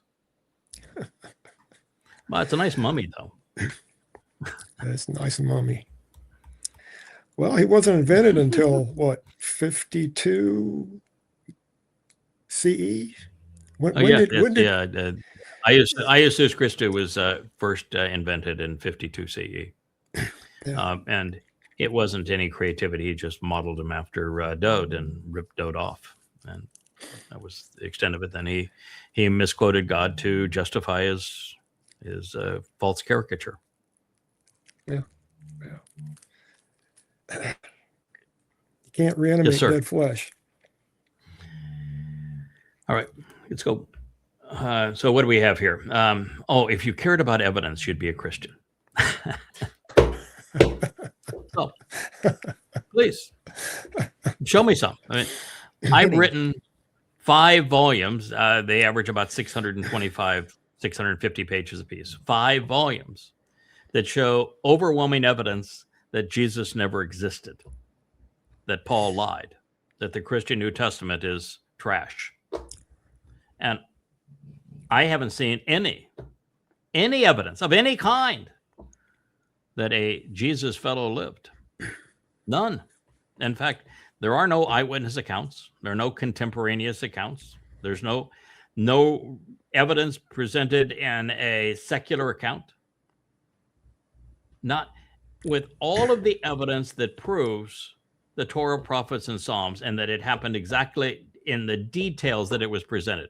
And overwhelming evidence, not only in Israel, but around the world, throughout the Middle East, in written testimony and archaeological evidence that everything, every detail was true.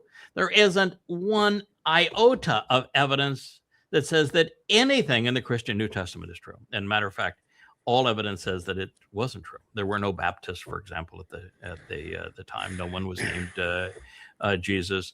Nazareth didn't even exist as a town, so he couldn't have been Jesus of Nazareth.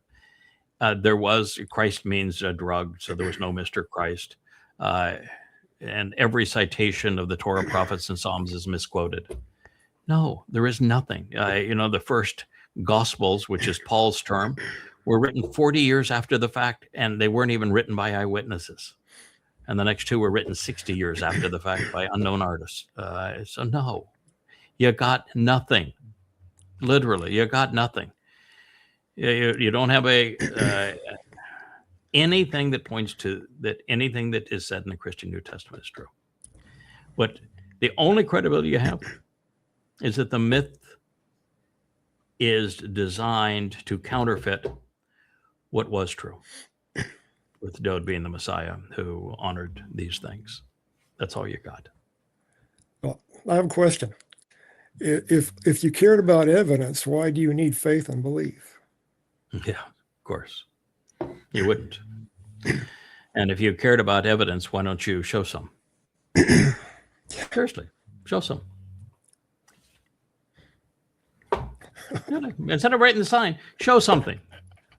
Be the first person that has some evidence, because I've examined every 2nd, 3rd, and 4th century manuscript, read them beginning to end. I've translated them for you.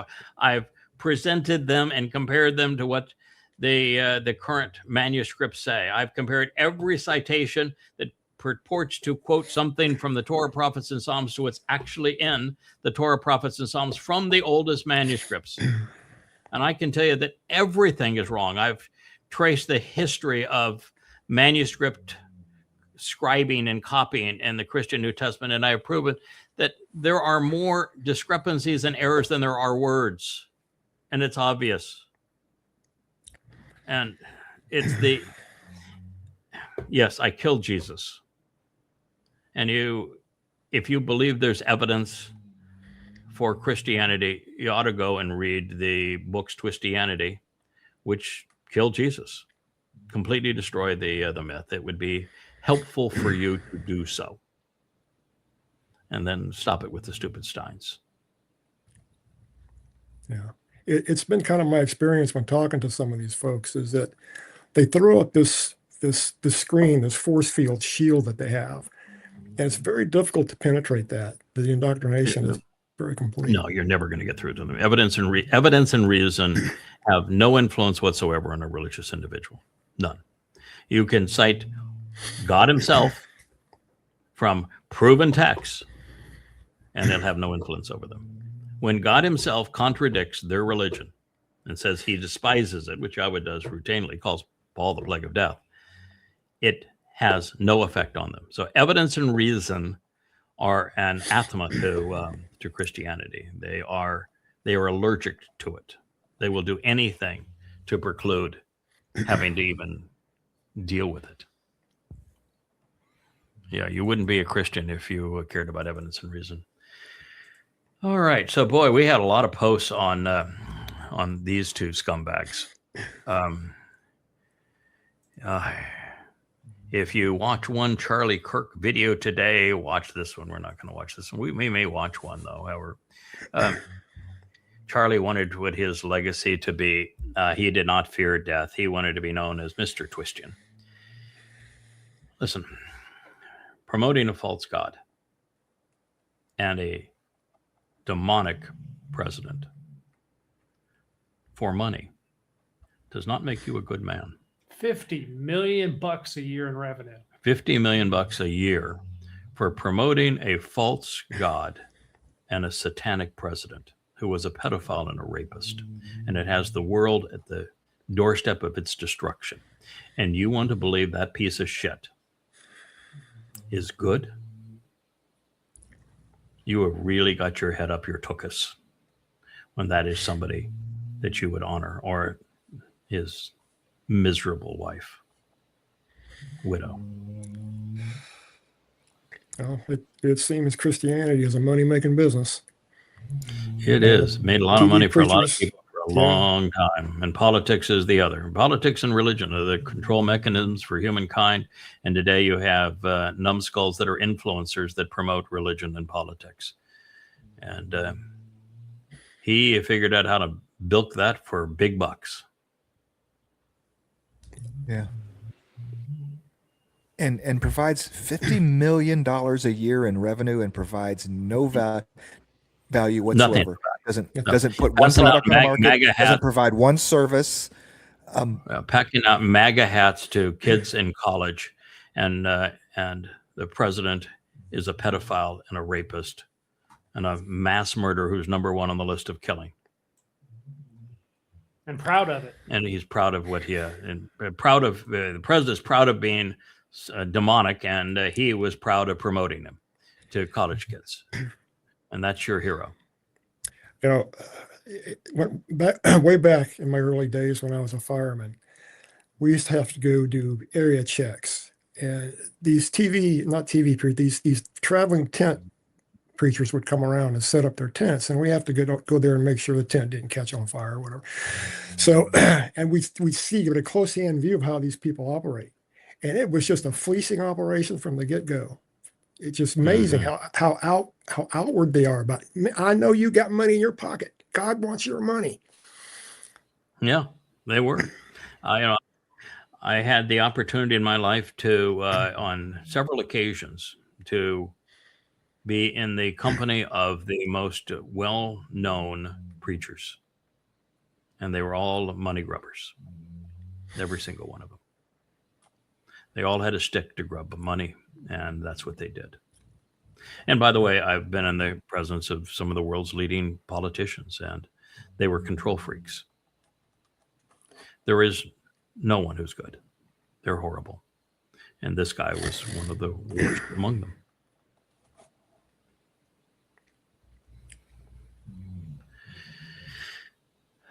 So here is the poor and the middle class pay taxes.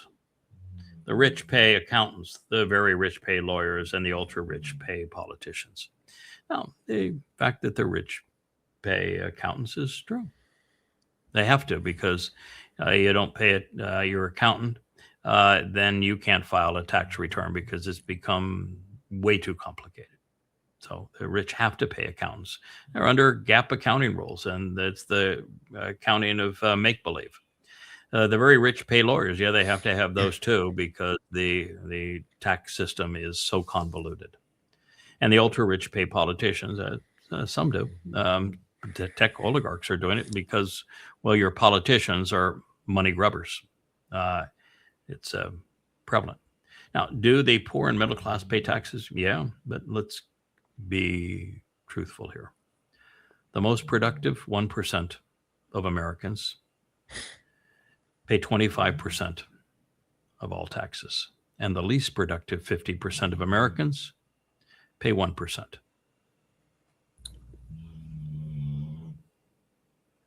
So you are being a deceiver,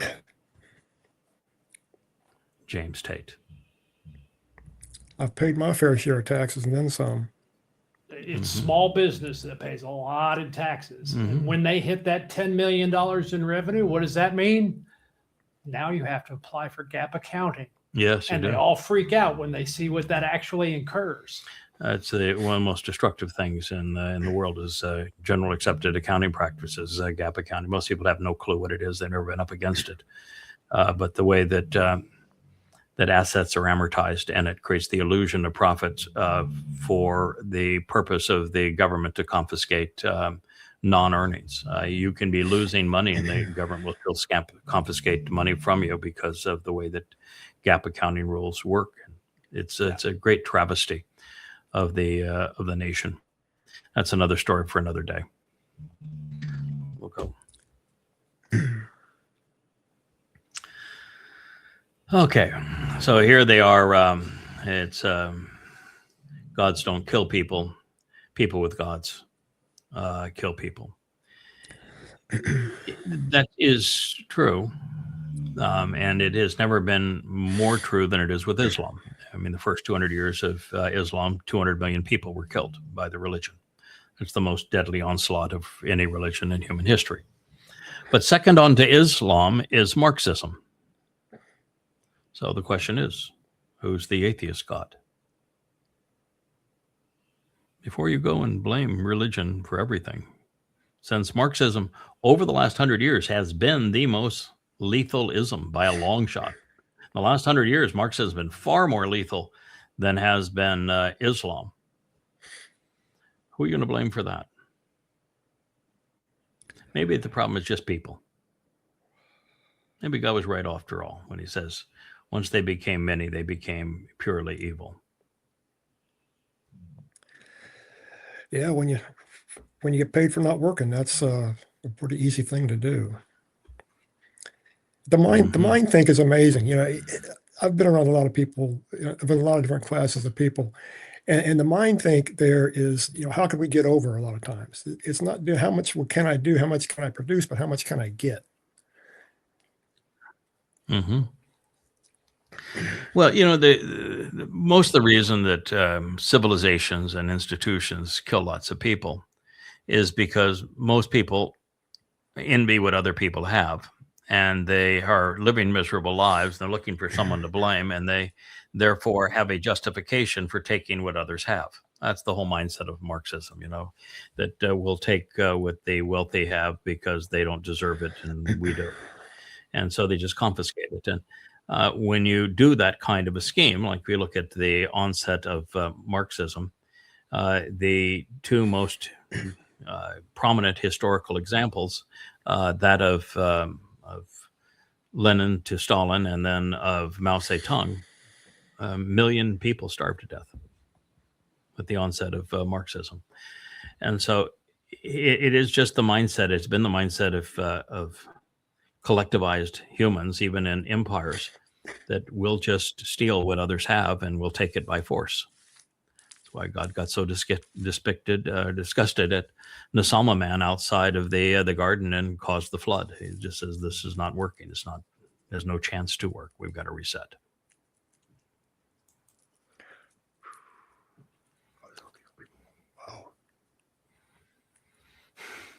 This is actually pretty funny, sad, really. It has one after another of the members of Trump's inner circle, cabinet, and executives correctly acknowledging the Trump scum, that he is an egomaniacal madman that'll be exceedingly destructive for the country. And then they take the job, lured into the the glow of Satan and the power, the allure of power. But you can play a few of these. We'll cut it short because it just goes on and on and on. But it's pretty biting. There is no way we are going to allow a con artist to take over the conservative movement, and Donald Trump is a con artist. It's typical Trump. All bluster, very little substance. For you to think that you can pimp out our proud servicemen and women to the Prince of Saudi Arabia is disgraceful. And it once again shows that you are unfit to serve as our commander-in-chief. Trump is a really bad candidate, and frankly, I think a really bad person. I want to talk to the Trump supporters for a minute. I don't know who you are, and I don't know why you like this guy. Well, I think the problem is, number one, he's a bully. And no, I don't like bullies. This is what happens when a leading presidential candidate goes around feeding into a narrative of anger and bitterness and frustration. This is a guy who said that John McCain is not a war hero, yet he sought his own 5 military deferments. There's nothing in our Constitution that gives you the power to go to war without the express consent of Congress. Yeah, it goes on and on. Politics. And on. Politics, man. It's ridiculous. Absolutely. Little Marco, Lion Ted. I mean, they're all best fucking friends now, aren't they? You know, we're all in on the grift. I have been a number of times in the Oval Office, and you know, you'd say you see pictures of it, and it's the seat of power of the world. And you think of the people that have sat there.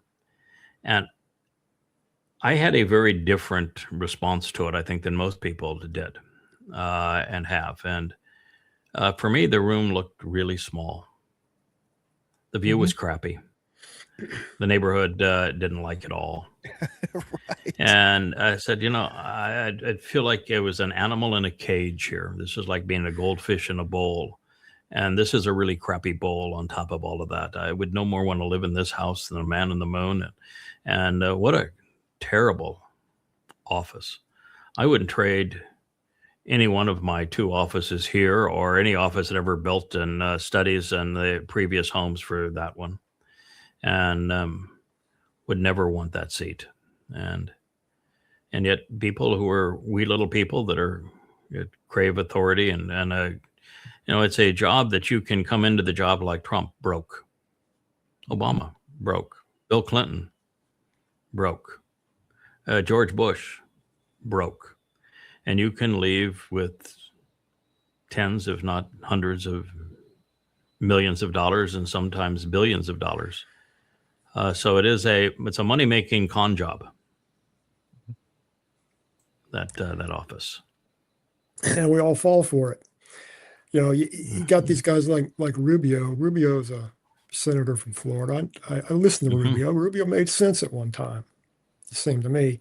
Now he doesn't make sense at all. He got suckered into the realm of the Rahab. And I don't know what's wrong with him or the rest of them. But politics does make strange bedfellows, and they do flip flop quite a bit.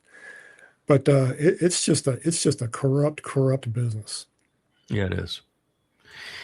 Yep, it is. It's a swamp.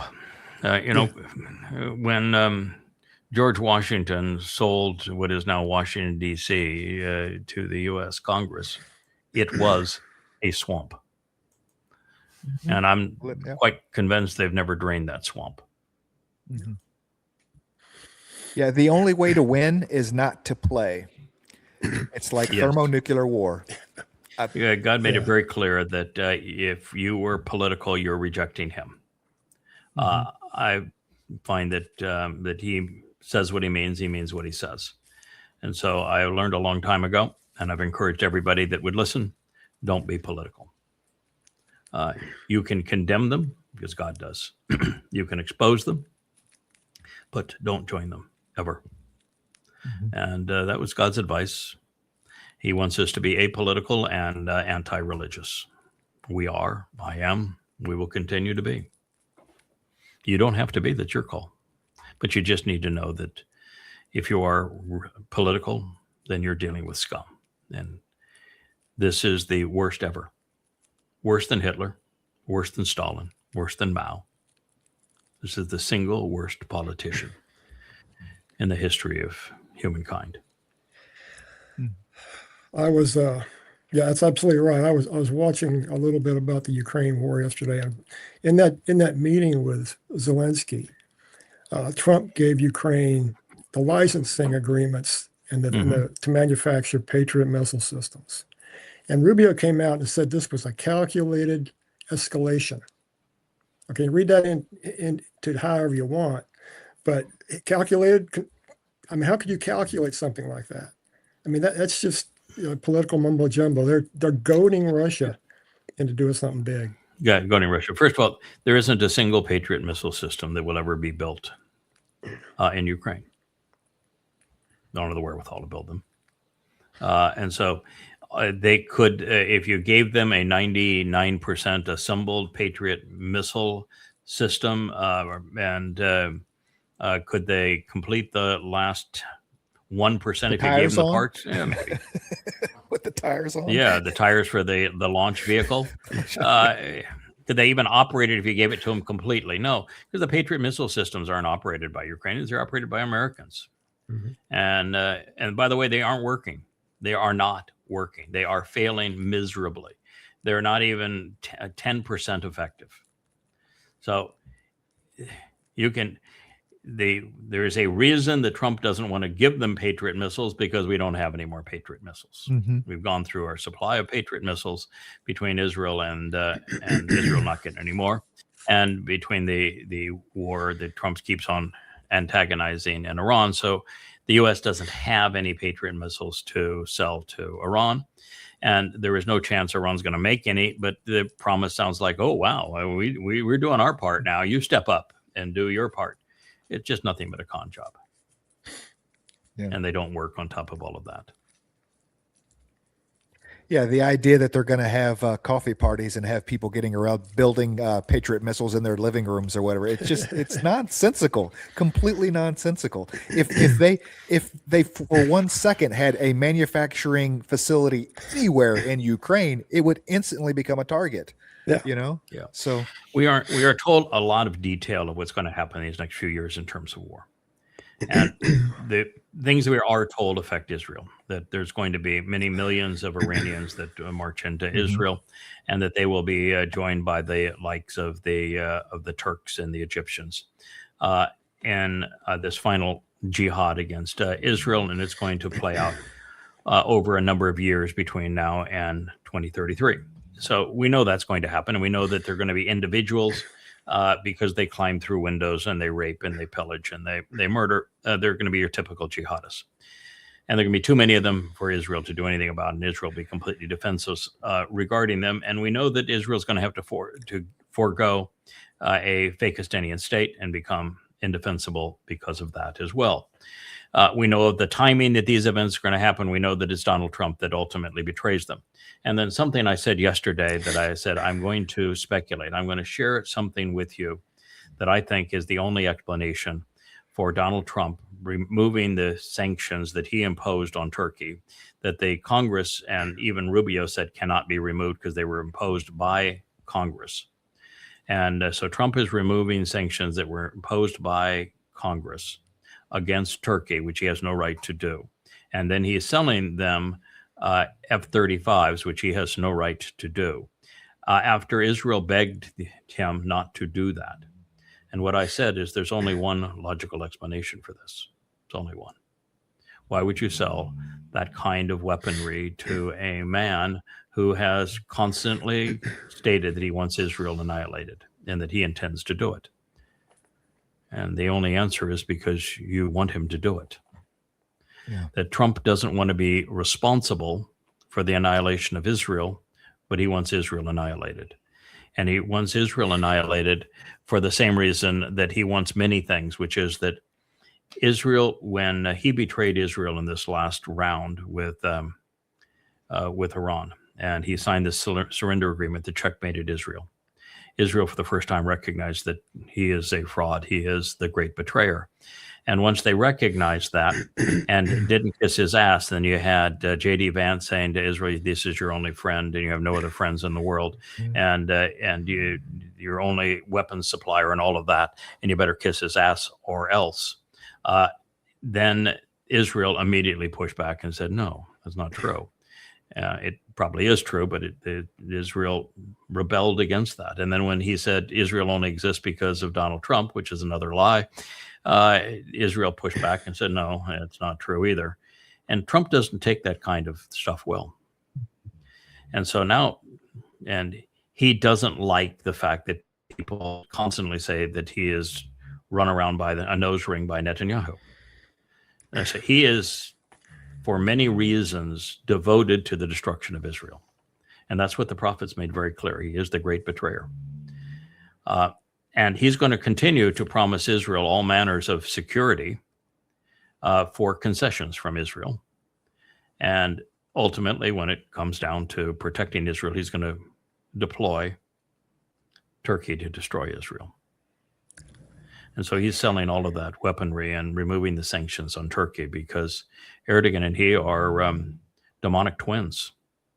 And he's doing it explicitly so that Turkey can annihilate Israel. You heard it here. That's the truth. Aren't the raptors flying birds of prey? They're coming from the Yes. west? Yes. That's what it says. That's what's going to happen.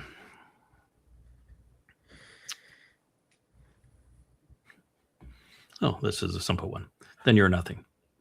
Goodbye. Moving on. Nothing to see here. Nothing to see here. Then you're nothing. We made it in on time on that one. We made it under the timer Yeah. on that one. Yeah, there it did. Hell is a place where people who want nothing to do with God finally get their wish. No, it is not. You ought not speak of things that you know nothing about, John. Not even close.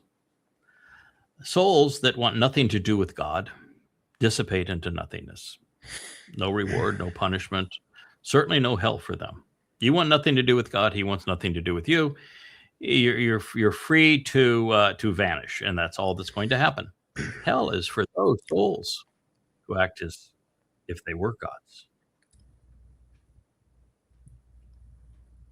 That's quite a difference from your statement, sir, John. No one understands the three destinations, do they? No, No they don't. one. First profound insight I came up with 25 years ago, and it's still amongst the most profound.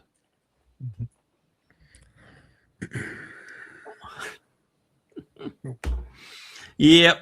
If that's your God, you don't have a God. I mean, can you imagine a religion so sick that this would be their God? It's astonishing how morbid, gross, demented. And then to people eat a have piece to of it be. every year. Yeah, people have to be to think that's their God. Mm-hmm. Yeah. I was simply amazed at the number of so-called passion descriptions there are in media, as far as how many movies have done this type of scene. We were looking for some B-roll for something a while back, and it just blew my mind how many. I mean, there's hundreds of them. Actors that try to portray this. Christianity loves the tortured God on a stick. They just eat that up. A tortured God on a stick. Listen, now I know I've suffered crucifixion. Ain't no fun. I wasn't God. And I was next to the Son of God, who wasn't God either. And I was next to my wife, who wasn't God either.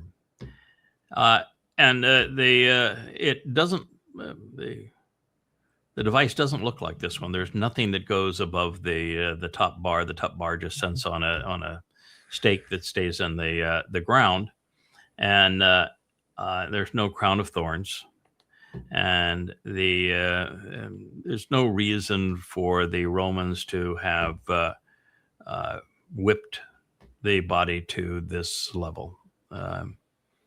They're going to do their flogging, but it's not nearly to that level. And if you just think that is your God, you're clueless. It just, and the thing that's beyond the macabre nature of pretending that's a God is that not even bothering to think that, there really is a God, and depicting him like that is really disgusting. Mm-hmm. Yeah, Pick them up and So carry I them can with tell you, there'll be a wherever lot you of go. crosses, but all the crosses are going to be in hell. All of them. Well, they used crosses on sticks during the Inquisition to hold the cross over the person they were burning at the stake. They had crosses on the shields of the Crusader warriors going down to fight that. The red and emerald cross on a white shield. The crosses are everywhere, and they always represent death. They do. Yeah, Constantine, before this sign, Conquer, who was Eusebius made up the whole story as a bunch of propaganda, but the propaganda was that it was this kind of a cross superimposed on the sun, who would have been his god, that had been Mithras, and the message was to conquer, to go kill. That's my God. Go kill him, baby. He's number one in killing. Trump, you can't be number one when the Christian God's number one in killing.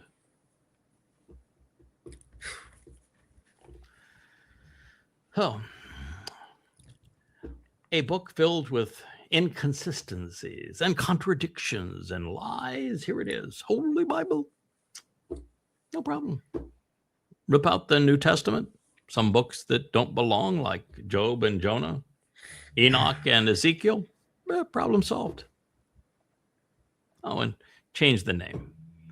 We got no holy and we got no Bible, but we have a Torah, prophets, and Psalms. Prove themselves accurate, amazingly preserved, consistent, beautiful story. But, you can be a fool there. Whoever wrote this, Ernst. Oh yeah, we get Ernst from time to time, don't we? Ernst, you'd be a fool because you don't really know what you're talking about. But anyway, I would agree that that if you're going to hold a book accountable for everything that's in it, you do have to remove books like Job and Jonah, Enoch and Ezekiel. They are trash. And the entire New Testament, every book. There's nothing left. All gone. There you go. The choice is between a tome that is diseased or a Torah that's soothing and beneficial. Yeah. Teaching from God. Guidance from God. Or do you want to believe Ernst and just said a book that he has no concept what's inside of it? But, you wonder even if Ernst is a person or if Ernst is just a bot. And everybody's got their little agenda. And X is the place to promote agendas.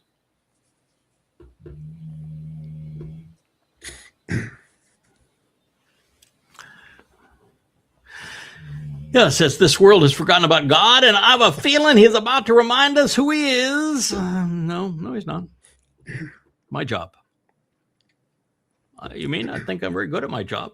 But God, confident that I'm doing the job reasonably well. But putting you in a position where you will no longer forget about God and introducing to you who he really is, that is my job.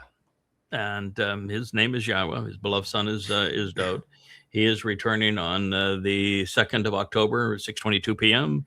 in 2033. And the great day of Yahowah will occur 10 days prior to that time on Towrah, and we're now in the time of trouble. So I got a feeling that you're in for a whole world of hurt between now and then. But thank you for writing. Yeah. Operation Heal America. Oh yeah, that's gonna.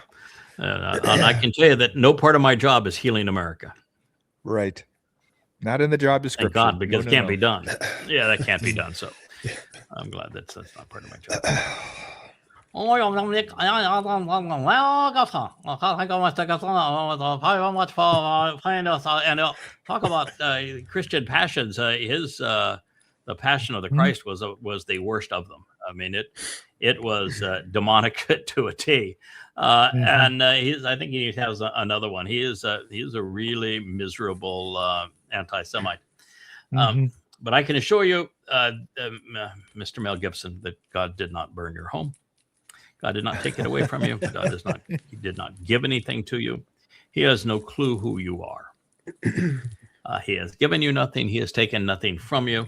Although, because of what you have done with your life and your films, he will take your soul. Oh, hey, you got that part right.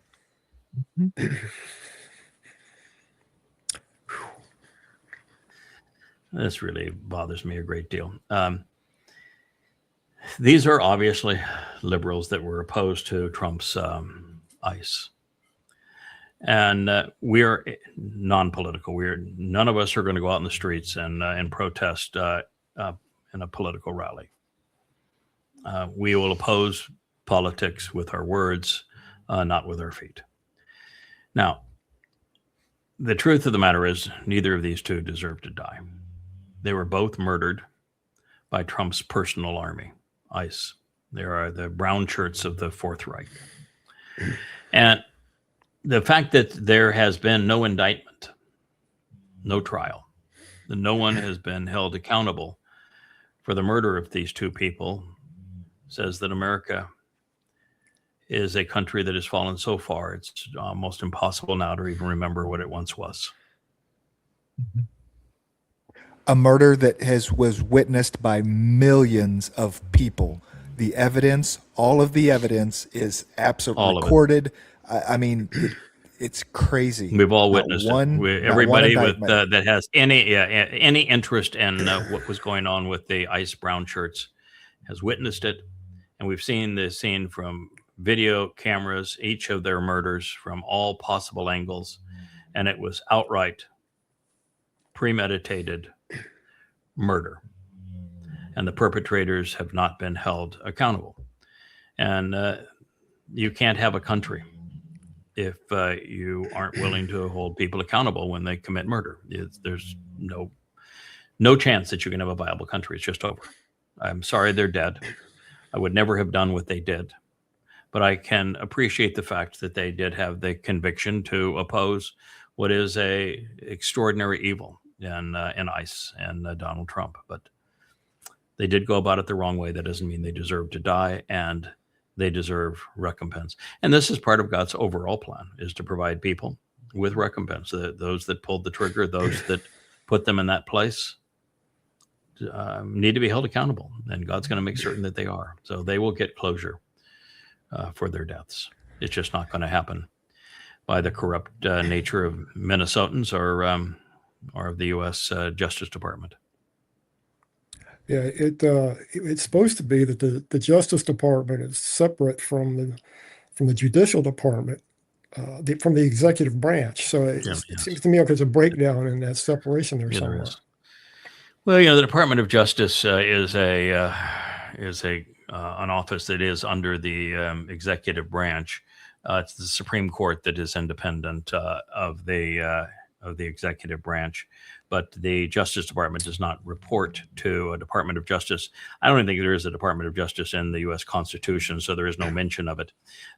There is a Supreme Court as an independent, one of the three checks and balances. There's the Congress, the Supreme Court, and the executive branch, and they all have checks and balances. Trump pays no attention to two of the three and acts like he's a dictator. But the Department of Justice, like the Department of War and the Central Bank, Federal Reserve, all of these things are all created outside the auspices of the U.S. Constitution. Yeah, the whole concept of a federal police force wasn't even envisioned, and it was something they wholly would have opposed. An FBI, they were in anything. Completely opposed to a standing army. Completely opposed to a standing army. So the U.S. military is unconstitutional from their point of view. That's why the Second Amendment was written. And they were completely opposed to a central bank. So, America has become what the Founding Fathers hated. And Founding Fathers hated democracy. While they created a republic, they hated democracy. They knew that democracy had no chance of success. And they would have hated fiat money. The Constitution is opposed to fiat money because that also is an evil. So, there is no correlation between the nation as it is now and what was envisioned by the Founding Fathers. And the Founding Fathers weren't all that good of guys anyway. They were their own revolutionaries. They opposed a system that most people actually liked. This idea of taxation without representation. The British, for all the scum that they were for all the rest of their colonies, actually treated the Americas quite well. It was less than a 1% tax, and they actually provided a lot for that 1% tax. And so it's probably the only colony that the Brits had that was actually run reasonably fairly. And the revolutionists were in the vast minority, less than 1/3, and their rallying cry with taxation without representation, as a result of their revolution, taxes on Americans skyrocketed. They went up almost 20 to 30 times.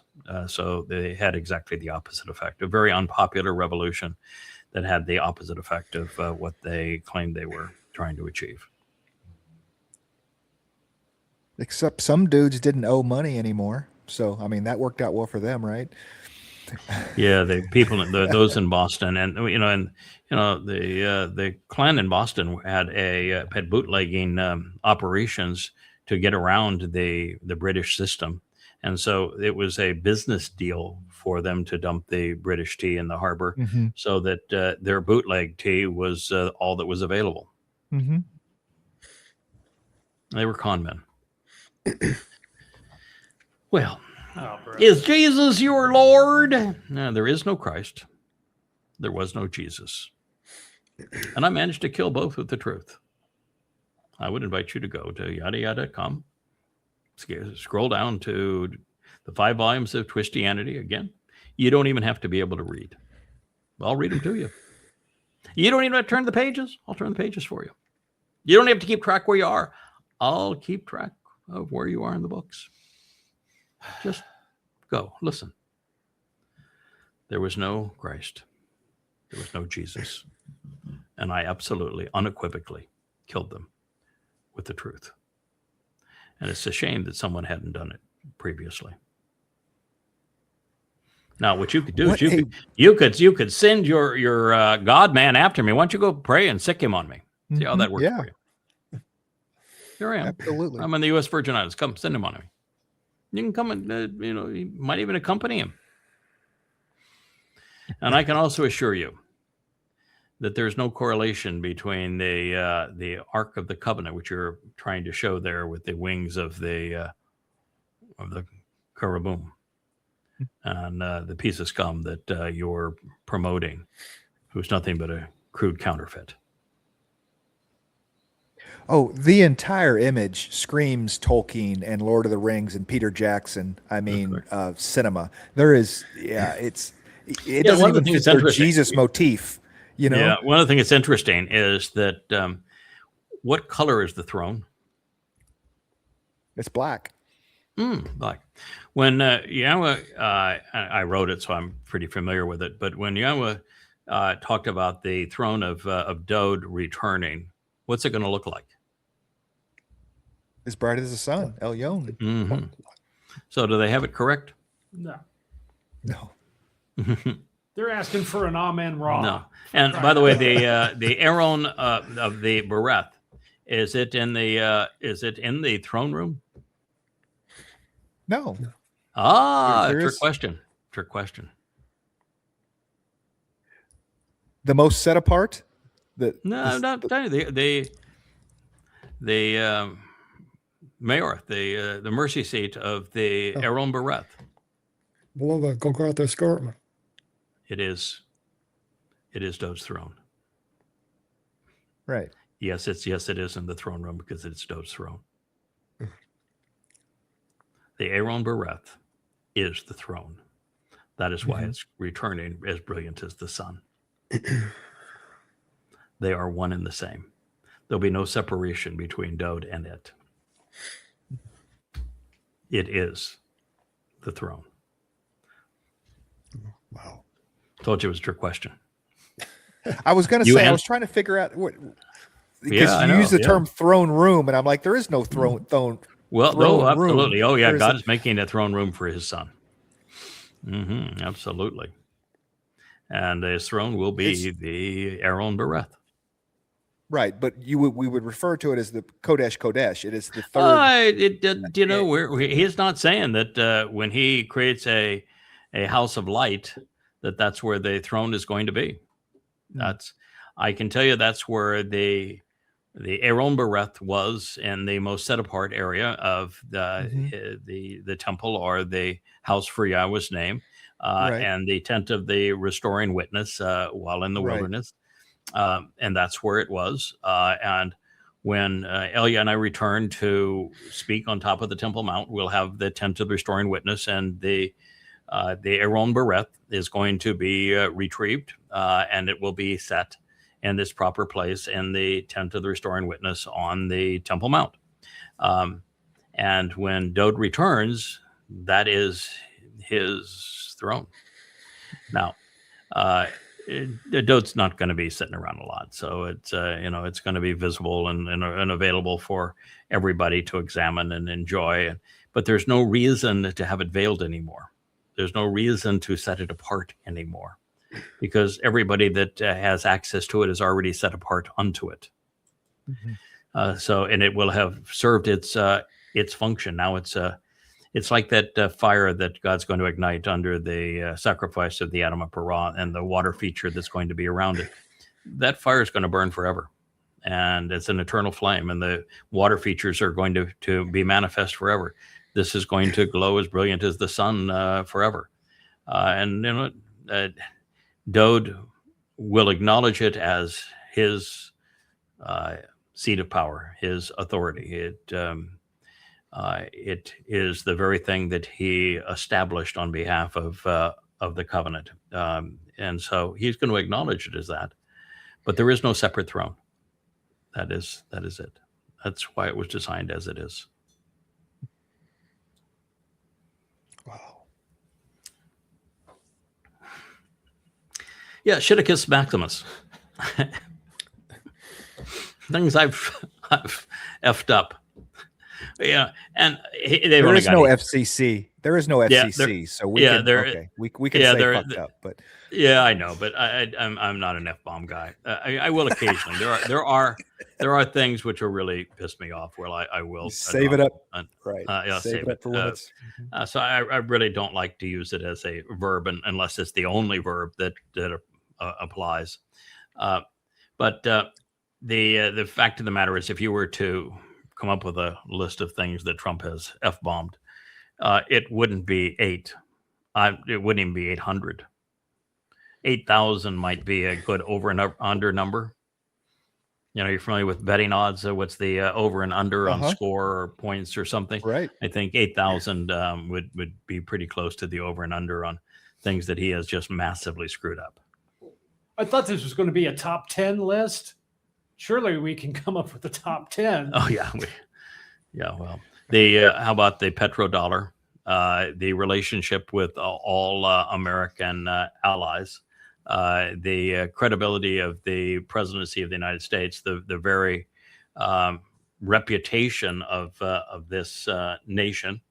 But they have some of that, American values and ethics, U.S. economy. The Iran war, of course, was a utter and unmitigated disaster. Venezuela kidnapping a president and leaving the country so vulnerable as he did, stealing their money. The deals he made with Qatar and UAE and Saudi Arabia, the deal that he's cut funding his cryptocurrency deal, which made him billions of dollars and wipe out hundreds of millions of dollars of American investment. The list just goes on and on and on. Balance of world power completely destroyed the United States standing. So maybe you could this was go- just thinks he's effed up in the last 8 minutes. Okay. You could ask Israel to that, betraying Israel, giving F-35s to Turkey, pretending that Turkey is somebody worthwhile, claiming that he's deserving of a peace prize, saying that he's numero one on the list of killers. That's, you got a lot of stuff that fit on this list. And he's just getting started. Just getting started. Yeah, I that's had- the most amazing thing. A thought popped in my head the other day. I was Yes, thinking Roger. about something kind of unrelated, but it came in that Trump sees himself as the emperor of the world. He entire does. World. He does. He actually tells colleagues that he thinks he is more important and more powerful than Alexander the Great, who thought he was a god, than Julius Caesar, who was an egomaniacal madman. And he goes on to talk about world leaders that he views himself as superior to and more powerful than. He sees himself as more a better leader than Napoleon. Now, of course, Napoleon ended his life also in shame, and I recall et tu Brutus with Julius Caesar when he took his legions over the Rubicon. So his role models didn't exactly do very well in the end, so he may need new role models. But I think his favorite role model really is Hitler. But that didn't end very well either.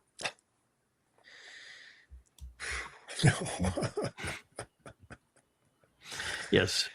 Shittacus Maximus has some flaws in his getting along. Jesus is my superhero, and he says that the greatest man who ever lived, the greatest things ever done, period. Jesus is the Son of God. I've spoken to God.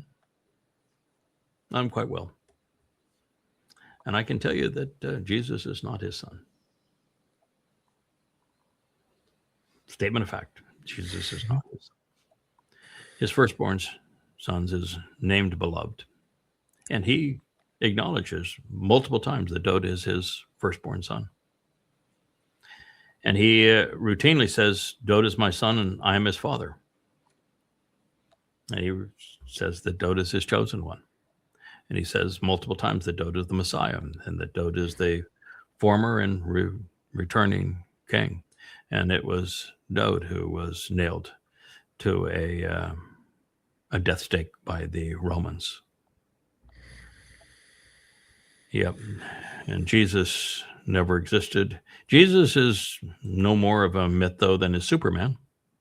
You know, you could have the Easter Bunny, Tooth Fairy, Peter Pan, Santa Claus, and Jesus. And, you know, you could have a parade of fairy tales. I mean, you might as well put in, you know, the Marvel comic characters, too.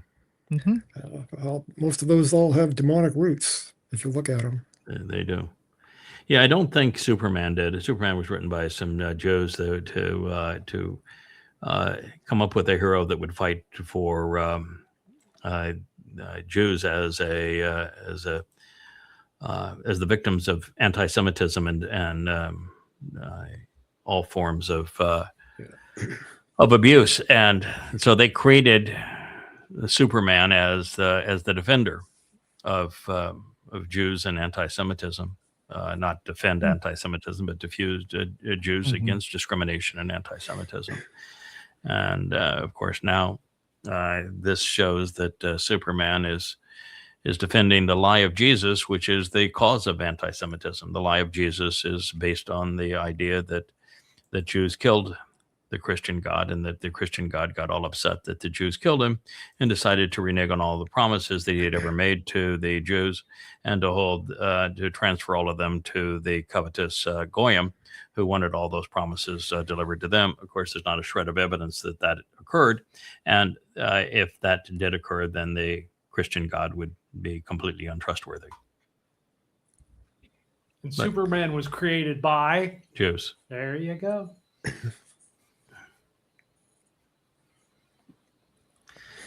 Yeah, I'm sorry about this. These are the girls of Epstein and Trump, and there are hundreds of them, and many of them were children, 14, 15 years old when they were raped by Donald Trump, and some of them were even killed. But this notion that you're going to get closure, that they're going to get closures, it's just not going to happen. Trump will continue to spew out all manner of nonsense. He's going to overshadow this with chaos and with war, with economic calamity. And he's going to be so vicious in attacking those who want closure, want justice for these girls. But it's beyond Trump here. The U.S. government, the CIA, the FBI, is protecting itself too, because they were complicit. And it's not just that. MBS of Saudi Arabia was complicit. You've got the tech oligarchs that were complicit. And then you have the media moguls who were complicit. And so the amount of pushback against this happening is overwhelming because of the power and the influence of those who were the actual perpetrators. So I'm here to tell you it's just not going to happen. No one has gone to jail. No one's been prosecuted for one of the great crimes ever committed. And you need to ask why that is the case, and why the President of the United States was so complicit in all of this, that his name appears more than anyone else in those files, and that he was the number one enabler and the closest friend of Epstein. And yet he is sitting in the Oval Office of the United States. That speaks very poorly of MAGA, Republicans, and the country as a whole. You know, when Iran fires back at the United States for this perpetual war, they always refer to Trump as Epstein. They know. The world knows. The Iran War was to cover this up. I might be naive in my thinking, but it's unfathomable to me that someone would participate in something like this. Someone would come up with this scheme to do, and then profit off of it, and then hide it. It just seems so horrible that it's just not fathomable for it to happen. And yet it did. No. It's not true at all. Islam is the second most popular religion in the world. It was based on this exact crime. Not only was Muhammad a pedophile, but he promoted Islam by telling the jihadists, the criminals that joined his gang, that they could rape little girls too, and they could enslave women, and they did. And the entirety of the Islamic religion is based upon Muhammad being a pedophile and a rapist, and promising the men who fought for him that they could treat women as property. So if you've got the second most popular religion in the world that is based upon this scheme, it is not rare, is it, Roger? No, I had not considered the Islamic side of it. Yeah, I was speaking only of the Epstein side. If you consider Coming Home Volume 1, you eviscerate the Roman Catholic Church. Yeah. Pope after pope, after leader after leader doing these depraved things. Yeah. This is not new. Yeah. If you look at in Coming Home 1, he's right. I go through the history of the popes and how they turned the Vatican into a brothel. And how the difference is that rather than being little girls, it's little boys. But the Roman Catholic Church is largely based upon sexually abusing children. So that's the most popular religion in the world. So the two most popular religions in the world are based upon this theme. Nothing new under the sun. Yeah, nothing new under the sun. Humanity sucks. Yeah, you look at someone like Genghis Khan. Genghis Khan conquered more of the world than anyone else. And he had tens of thousands of sex slaves. And most of them were young children. Yeah, it's just horrible. It's just horrible. Yeah. It's So it's very, very prevalent. You look at Hadrian, the Roman general who was most responsible for creating the myth of Palestine and for the diaspora. And he brought with him and left with a sex toy. He had a young adolescent boy that was his sex toy. And he and his sex toy then left Jerusalem after their carnage, and they went to the Dionysian Easter celebrations. And he was a lead officiator with his sex toy who died, and he lamented tremendously of his boy that died. But it's very common. Look at Paul. Paul had one love in his life. It was Timothy. It's exceedingly common.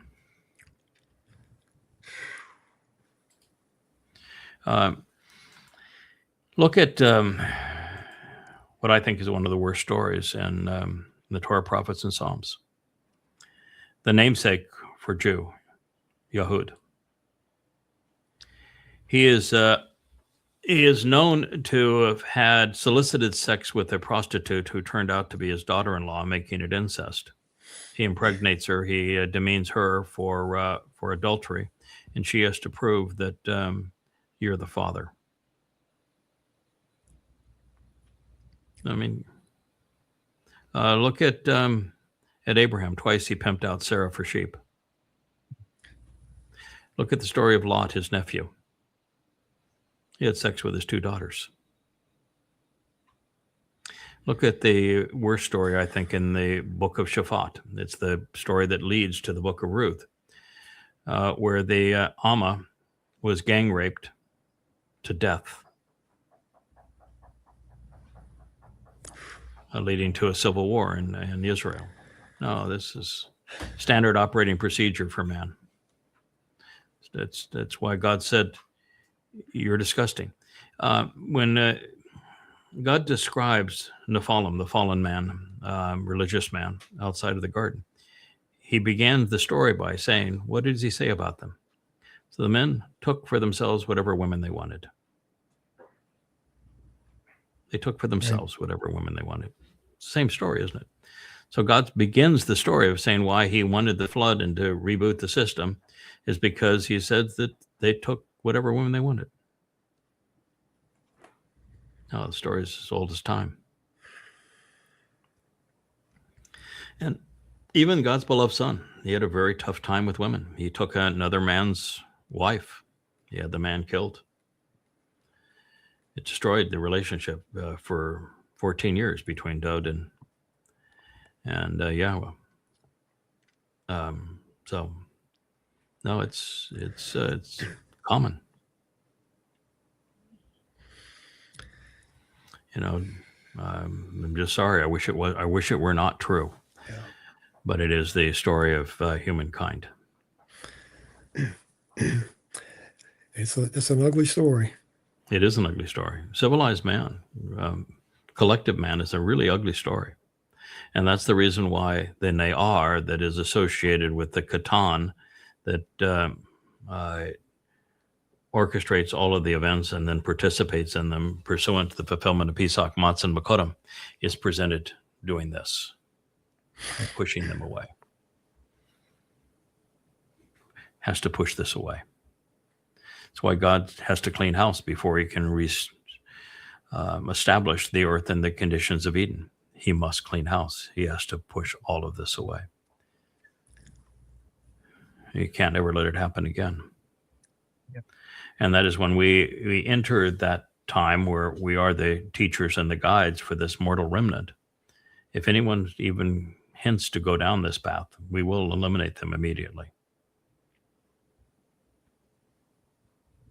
So we are entering a time that this will never happen again. But we're leaving a time where it has been exceedingly prevalent. Humans are not good. We're ruthless. We're disgusting. There are very, very few. The reason that God keeps on repeating that the same souls that he found that he can trust is they're just so damn few. I think that right now, there are more souls today that God knows, loves, and trusts than at any time in all of history.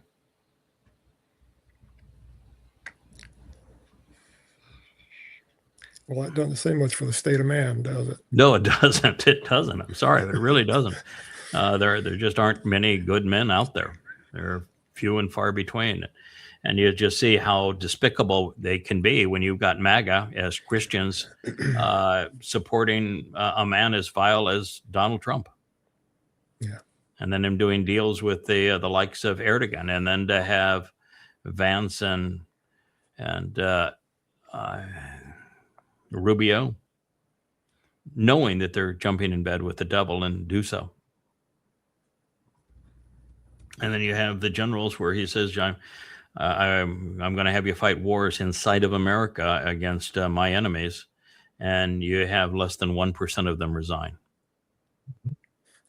800. And it was fewer than 8 that resigned. No character. Nope. There's nothing left. There's nothing left to save.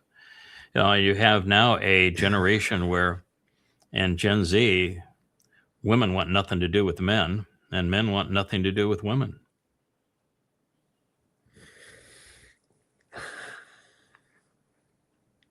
So we've fallen a long, long way. Yes. It just shows we're going along to get along, get you right to the bottom, because it is just one failing after another. I mean, our advice is don't be political. Don't be religious.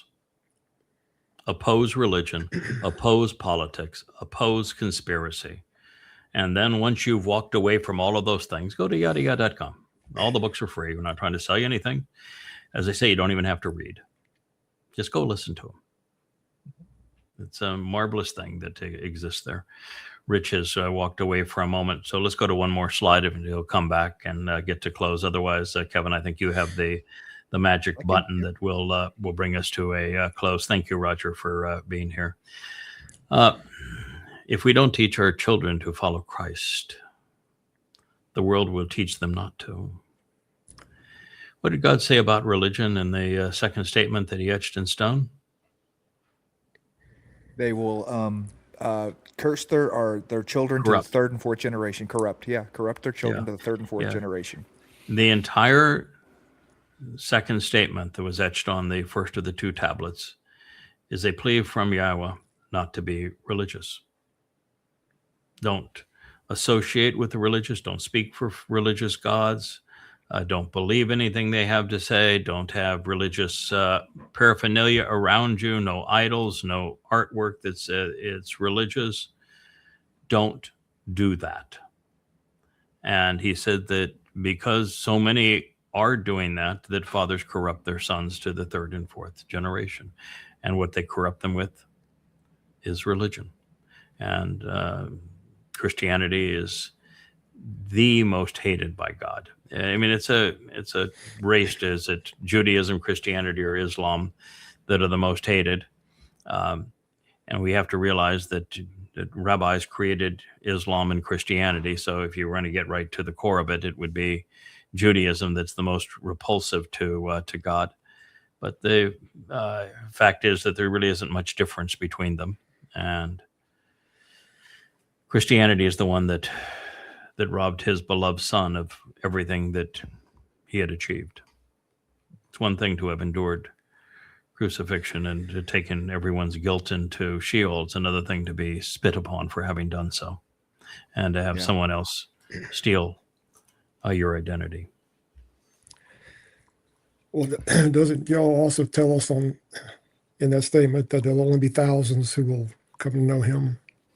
Yeah, it says there'll be thousands that will benefit from his mercy by being observant of the terms and conditions of the covenant. And thousands amongst billions is 1 in a million.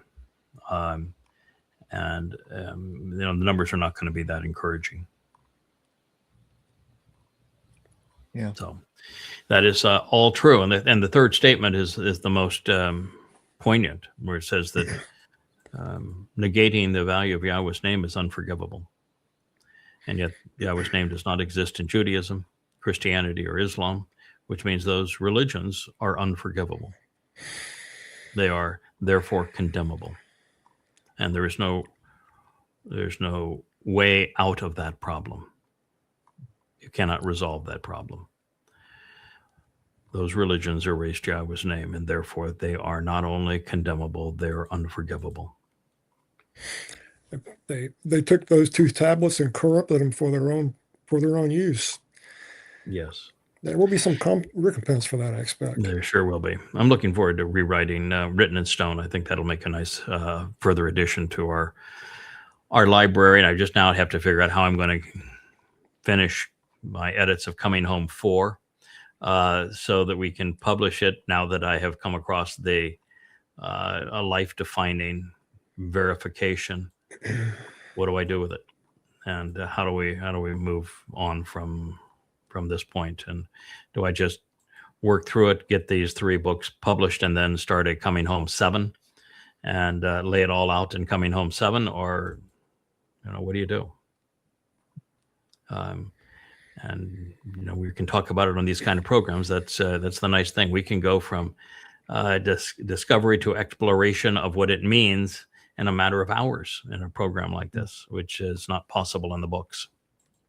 So, but if without the books, we wouldn't have made the discovery. Right. So they're still together in this regard. It's all right, we'll process. do one more because I don't want to end on this particular picture. So let's just do one more and we'll call it a day.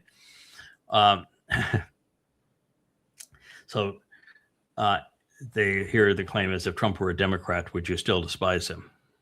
Yeah, Satan is Satan, no matter the suit or tie. Mm-hmm. Yes.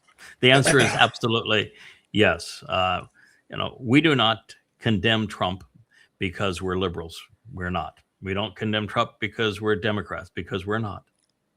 I'm too conservative in my values and particularly economics to be a Republican, way too conservative to be a Republican. And so I'm not coming at Trump from the left. I'm coming against him by being right. Yeah. And I don't mean right politically. The doc. It's the doc. All right. Well, thank you, Roger. It's always a pleasure to have you with us. And thank you, Kevin. I appreciate the new introduction. I have actually no issue now that I think about it with Joe with his website with yada.com, although I'd like to see a little different graphic behind it because it is where we're directing people and it needs to be part of the introduction of this program. And I love all the stuff that leads to it. And when I've never been a fan of long intros, I think the intro could handle another 3 seconds. And unless there's some reason why you can't add one more bit, Leah has some really lovely images of the two of us together. And that is what this story is right now. Mm-hmm. It is the story of the two of us together. And so it might as well be presented that way. I think we just have to have one closing scene and we use everything that she already has. We just add one scene to it and we'll be right with the introduction. Now, my wife does not like me talking about her creative work publicly. So please do not share this concluding comment with her. I'll go and talk Absolutely. with her privately about it, not just spoofing here. Gotcha. Right. Kind of, maybe. Kind of. Yeah, sort of, a little bit. All right. Well, thank you so much, and we'll be back later this afternoon with a episode of Luminaries. I don't know if we'll have a new introduction for that or not, but hopefully we will. We'll see you later. Good day. Hey there, thanks for tuning in. That was Fetch. Gotta run now. Catch Yow on our next podcast.